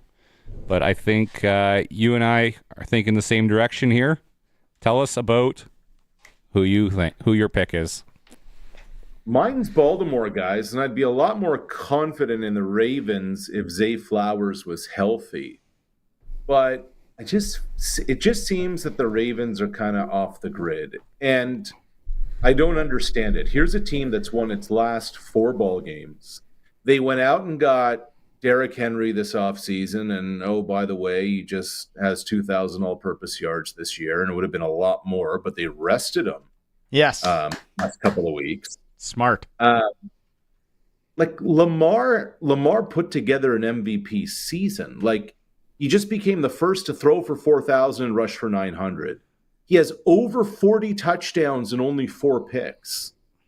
And their defense is the best rush defense in football. and they've only given up 43 points in the last 4 games. Like, it's just everything to me is saying Baltimore is the best built team going into the playoffs, except their number one receiver is hurt. That's what gives me pause. Is there any way? Can we write this down? Where's our hot take pad? Chargers beat Houston. Yes. Chargers upset Kansas City. Yeah, I mean, it's a third divisional game. It's just the Chargers haven't beaten anybody this year. You know, Harbaugh, though, man, his weirdness and his game planning, and he's seen them and now twice. I just, for some reason, and maybe it's because of my disdain for the Chiefs, as I've been public on this forum before. Maybe it's just wishful thinking. I mean, because you know what's going to happen? Buffalo, Baltimore are going to meet, and that is going to be a ring-a-ding-dong dandy. Is it ever? Is it ever? Is it ever? Don't you guys just get the sense that this is it for Kansas City's, like, this era? Like the Andy Reid era, the Chris Jones, Travis Kelce era? Like Taylor Swift's going to write a song about it. And it's going to rock it to number 1. I wonder what the title of the song would be.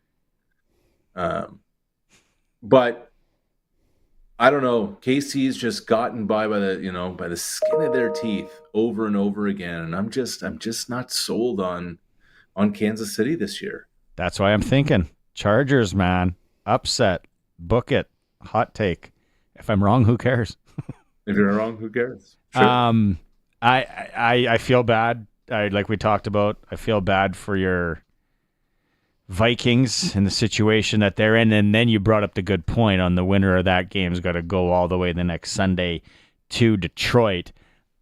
Really, the game that it could end up being an unreal football game. Personally, my give a what meter is at 0 on is Washington, Tampa, and then Green Bay and Philly. And Philly being weird Philly with Sirianni or whatever, he's not given that Hurts is a full-gone conclusion to play this game. Got to think he is. But, man, and then somebody's out for Green Bay that's key right now. Christian Watson, the receiver, just got an ACL. Their top corner, Jair Alexander, is out. I just also get the sense that Green Bay is kind of coming apart at the seams. They just kind of hit that wall a couple of weeks ago. Look, Jalen Hurts now, it's been 2.5 weeks with the concussion. A lot of signs point that he's going to play. And I would suspect that him playing, a lot of this is going to be Saquon Barkley left and Saquon Barkley right and Saquon Barkley middle. But, yeah, they need him healthy. Look, if he's healthy, I think Philadelphia is on a collision course to end up in Detroit. I really do. But they've been a weird team all year. Always drama. Philadelphia Chargers Super Bowl. Don't book it. I was going to say bet on it this time, Barney. No. Look, obviously I'm rooting for my Vikings to beat the Rams on Monday night. But if that doesn't happen, here's what I'm rooting for. There is a possibility still that the Rams and the Chargers could both host the NFC and AFC championship game. And they share the same stadium. So what would then have to happen is that one of the games would be Sunday and one of the games would be Monday. Move one to the Coliseum. Nah, it'll be at SoFi. There's way too much money. But isn't that an interesting nugget that probably they never thought about that happening at the Meadowlands, because as if the Jets and Giants were ever going to be in the dance together. Yeah, that would be. I'm rooting for that now. Sorry. Like we all root for chaos. Yes. What would they do? One Saturday, one Sunday then? I think one Sunday, one Monday, because you have the extra week, right? The Super Bowl has between the conference championship. But Monday? Yeah. I don't know. I would think they would go Saturday, Sunday. I just think it's too. You want to give them ample rest. That would take so much chaos for that to happen as 4 and 5 seeds on either side. Yeah. But as an Easterner, I'm pulling for a Detroit Buffalo Super Bowl. There you go. This is what's amazing about the NFL is it really doesn't matter size of market. We're going to watch anyway. You know, if it's let's just say Detroit, if Cincinnati was still in it, like who's going to watch the Tigers and the Reds play a game? But suddenly, if it's Lions, Bengals in the Super Bowl, hey, sign me up. Buffalo, I'm trying to figure out something that's similar. That they would be the Lions, Sabres, Red Wings, right? Like who's watching that? And the Buffalo. Wow, it would be two franchises that have just been drugged through everything possible and beat up and heartbroken and then heartbroken again and then beat up again. And they just both come out of dumpsters and they go, let's go. That would be awesome, actually. There's so many good ones. Okay, we'll regroup on Thursday. We got another full day to talk about things. It'll be way more Blue Jay talk on Thursday. Just kidding. Okay, well, I'm glad. Like I said, I'm serious. I'm glad you're safe. You never sent me the picture of the hotel bottle opener. No, I didn't. I did. All right. It was actually a little nicer than I thought it was going to be. Awesome. Thanks, man. See you guys. Coast to Coast with Arash Madani. For Brian Gawley and Smart Investing Solutions. Let's take a quick break. It is a Sportscage streaming at sportscage.com. 620 CKRM is your home to country's greatest hits and the 90s at 9. 1 full hour featuring the biggest hits of the 90s. Garth, Reba, Alan, Shania, George, and so much more. No cassette tape or CDs required, and 90s mullets are optional. 90s at 9 for the town of Wolseley and the voice of Saskatchewan. 620 CKRM. Oh, it's freezing. I think we're going to turn up the heat on trades at Capital Ford Lincoln. How would you like a brand new vehicle for the same or similar payment to what you got right now? Well, with the help of a giant $2,500 trade-in bonus, it's doable. That means prices are as low as $170 weekly plus tax on a brand new F-150. Plus, Capital's 100K giveaway is back.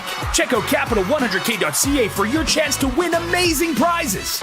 Capital Ford Lincoln, proud member of the Capital Automotive Group.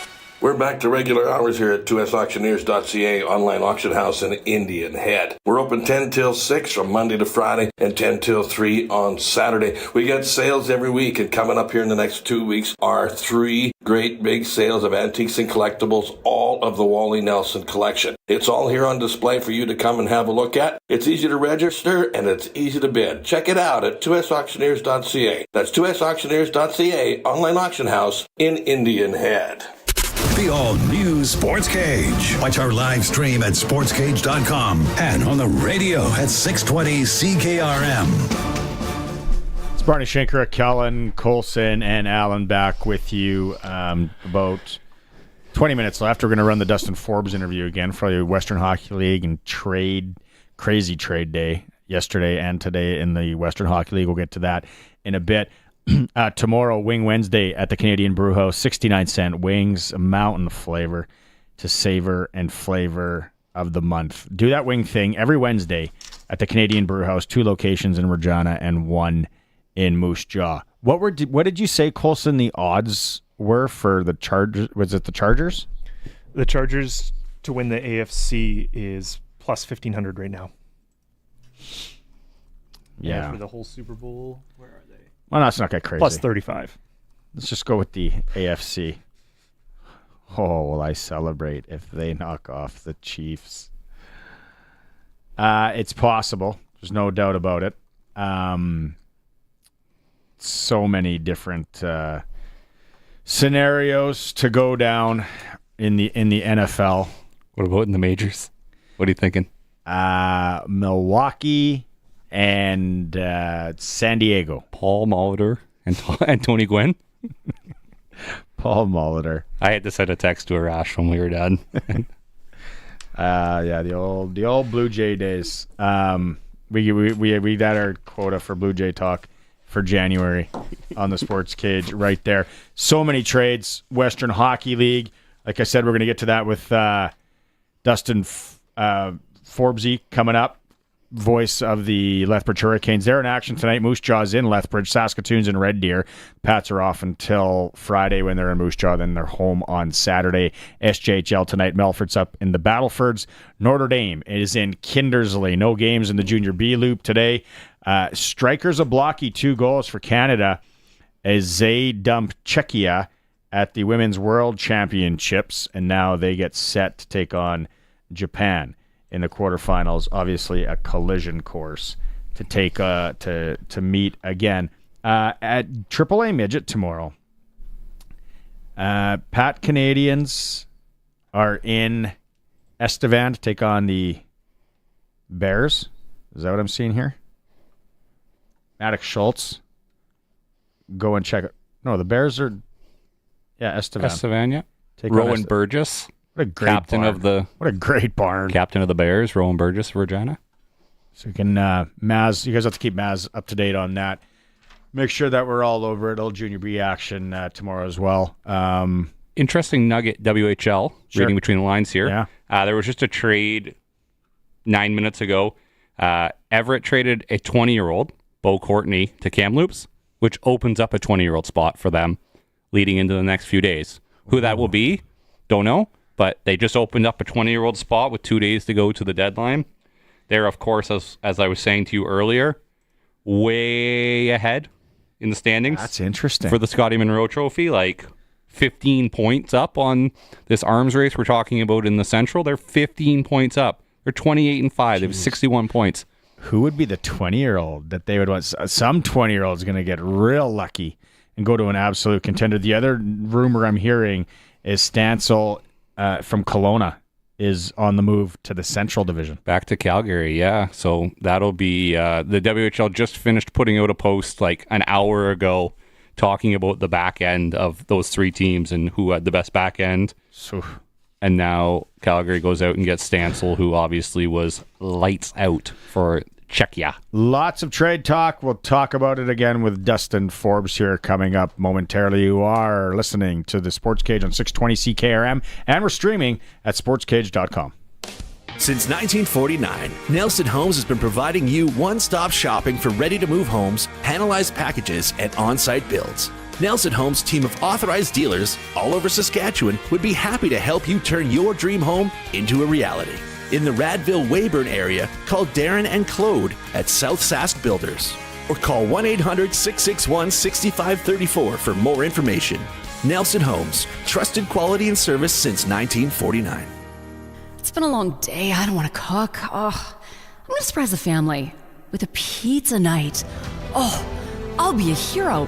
My family might actually pick me up in celebration and carry me around the kitchen, and they'll chant my name, and I'll be celebrated until the end of time when I... This isn't Western Pizza. I thought you loved us. Don't pizza fail. Get what they want. It's gotta be Western Pizza. Big on toppings, big on taste. And get it hot and get it fast. Western Pizza. At Freeze Tallman, we know that you have a lot of options when it comes to purchasing lumber and other building materials. We'd like to take this time to thank you for choosing us to supply your building materials for over 65 years. We're proud to have been a part of turning your plans into reality. So for all of your upcoming projects, see Freeze Tallman in Regina and Fort Capel. Let's get you building. Bidding is now open for the timed online land auction for Brian and Dawn Precision of the Melville-Yorkton area. Register to bid at macauctioncompany.com. Up for auction are 6 quarter sections of productive farmland in the arm of Gary with some very good soil types. Got land to sell? Call the Saskatchewan Land Auctioneers today. Bidding on the Precision land ends this Thursday, January 9th at 10 a.m.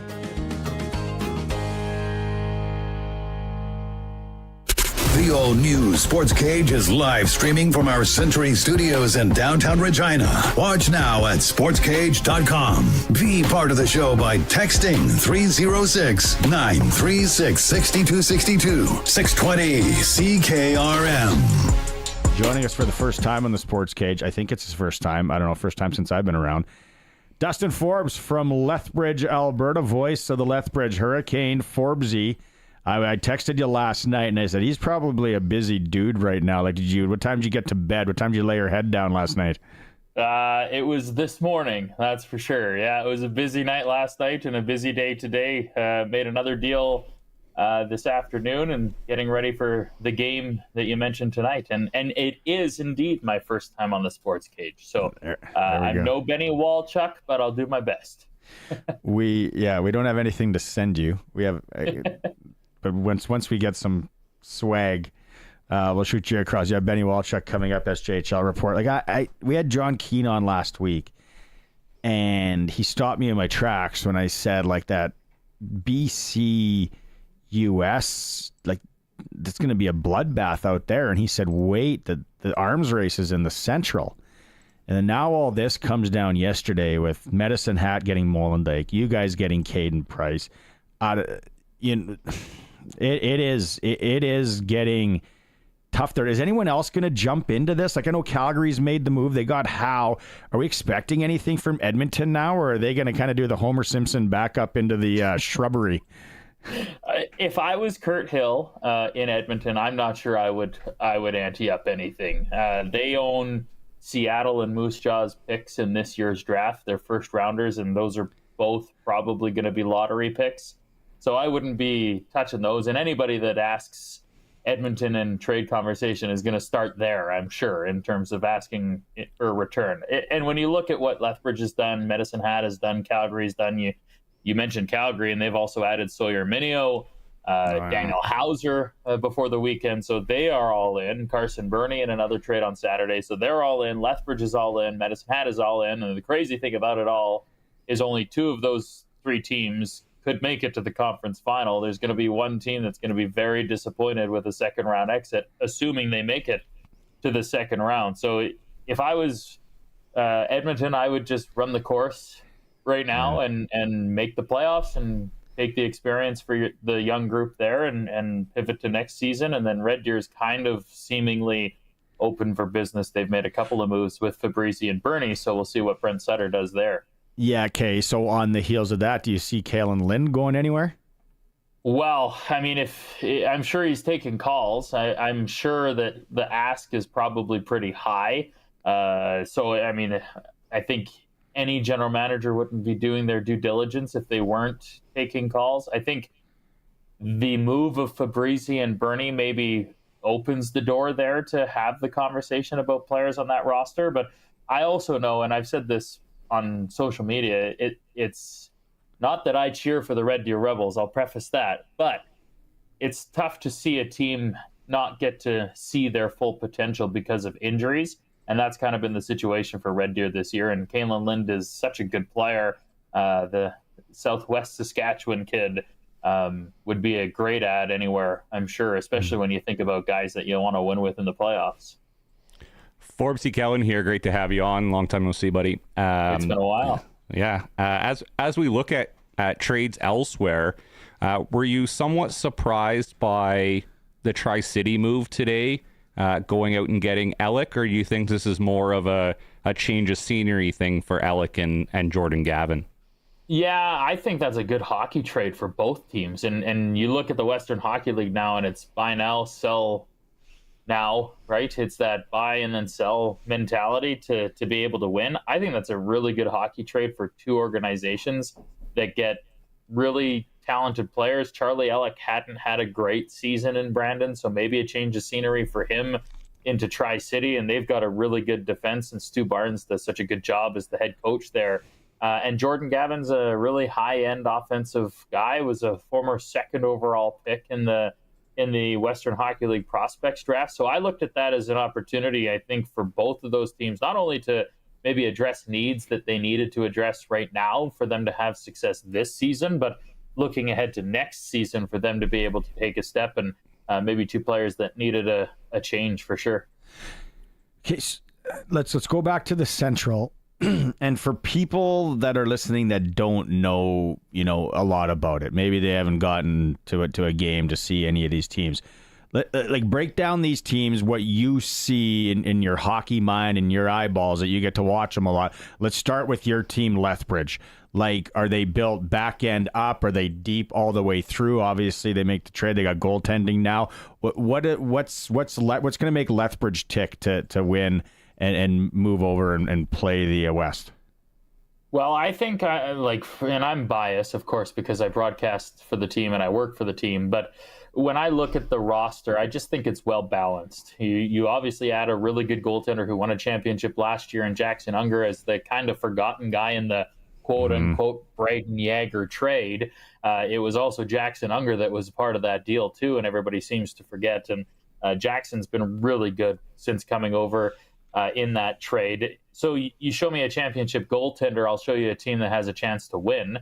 The Hurricanes have been one of the better defensive teams this season with their D-core as is, and you add Caden Price. At a cost, you give up a first-round pick and a former first-round pick and a really high-end young defenseman in Will Sharp, but you bring in a guy I would argue is as good offensively as Sharp and maybe a bit further along in his ability to defend at a high level, so you get a bit better defensively. And then you look at the forward group, and you always talk about championship teams and the depth down the middle, and that's what the Hurricanes have right now. You can run Braden Edwards, who's had a terrific overage season, Braden Yager, who we all know who he is, and Jordan Gustafson in a prior deal right after Christmas. Hasn't played a game yet, waiting to come back from injury, but a signed guy that probably would have played pro this season in Vegas if not for an injury. So you get to run those three guys down the middle at your center ice slot, and then Cash Andreessen in your four hole, who's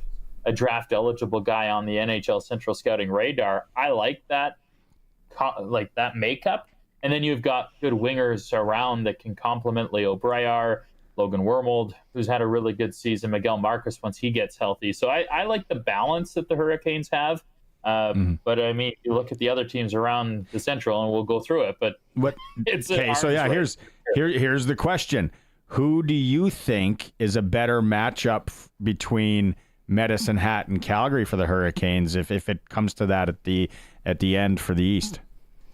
Well, I mean, that's pick 'em. It's a pick 'em, right? I mean, teams that are going to come out from Saskatchewan and the Wheat Kings are going to come out here, and they're going to do a 3-game swing where they go Calgary, Medicine Hat, Lethbridge, and it's kind of murderer's row now with all the moves that have been done. To pick one of those two teams as your better team, I think the Hurricanes have had more success this season against Medicine Hat. But the home teams won every game of the 5 so far. Lethbridge is 3-2. The Hurricanes struggled against Calgary. They lost the first 3 games in regulation, but earned a victory coming out of the Christmas break.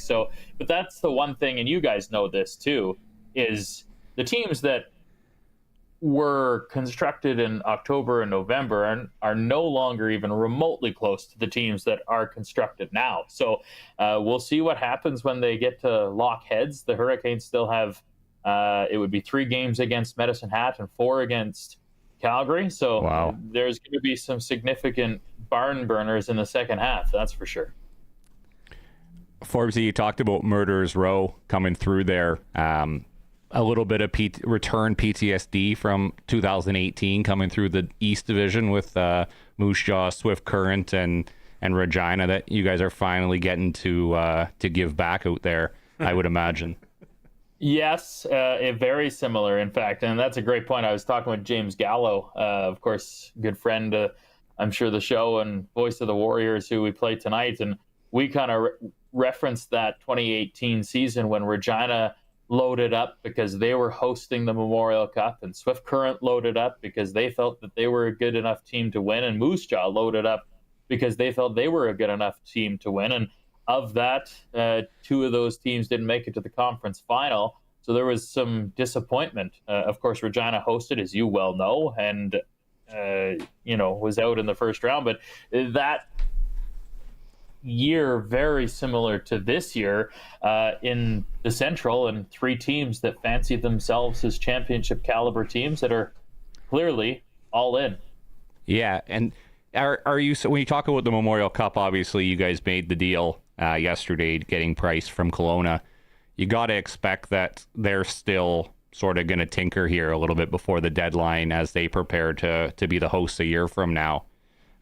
Is there other guys on their lineup that you think could be seen into this arms race that we're seeing in the Central? I have to assume that Bruce probably is trying to get guys east as opposed to staying within his conference. Well, selfishly, I hope they all get traded in the Western Conference, just because I'm not sure if there's any more places I'd want to see them go in the Central specifically. But you look at their lineup, and there's a couple of pieces that they still have to be able to move. Most notably, I think the first name that comes to mind is Andrew Crystal. He's had such a terrific season, and everybody talks about how good Gavin McKenna has been this season for Medicine Hat, and for good reason. He's an exceptional player, but Andrew Crystal has a better point per game rate this season than Gavin McKenna, which is wild to think. So there's going to be I'm sure there's a long list of teams that are lined up at the door to have conversations with Bruce. And Bruce has done it before, and he's been such a good general manager and owner in the Western League that he has a pulse as to what he needs to do to be able to position his team to be able to get young talent. And I think the Caden Price deal is a great example of, I think a lot of people were looking at Caden Price and Andrew Crystal as being potentially on the market and what those two pieces would bring in.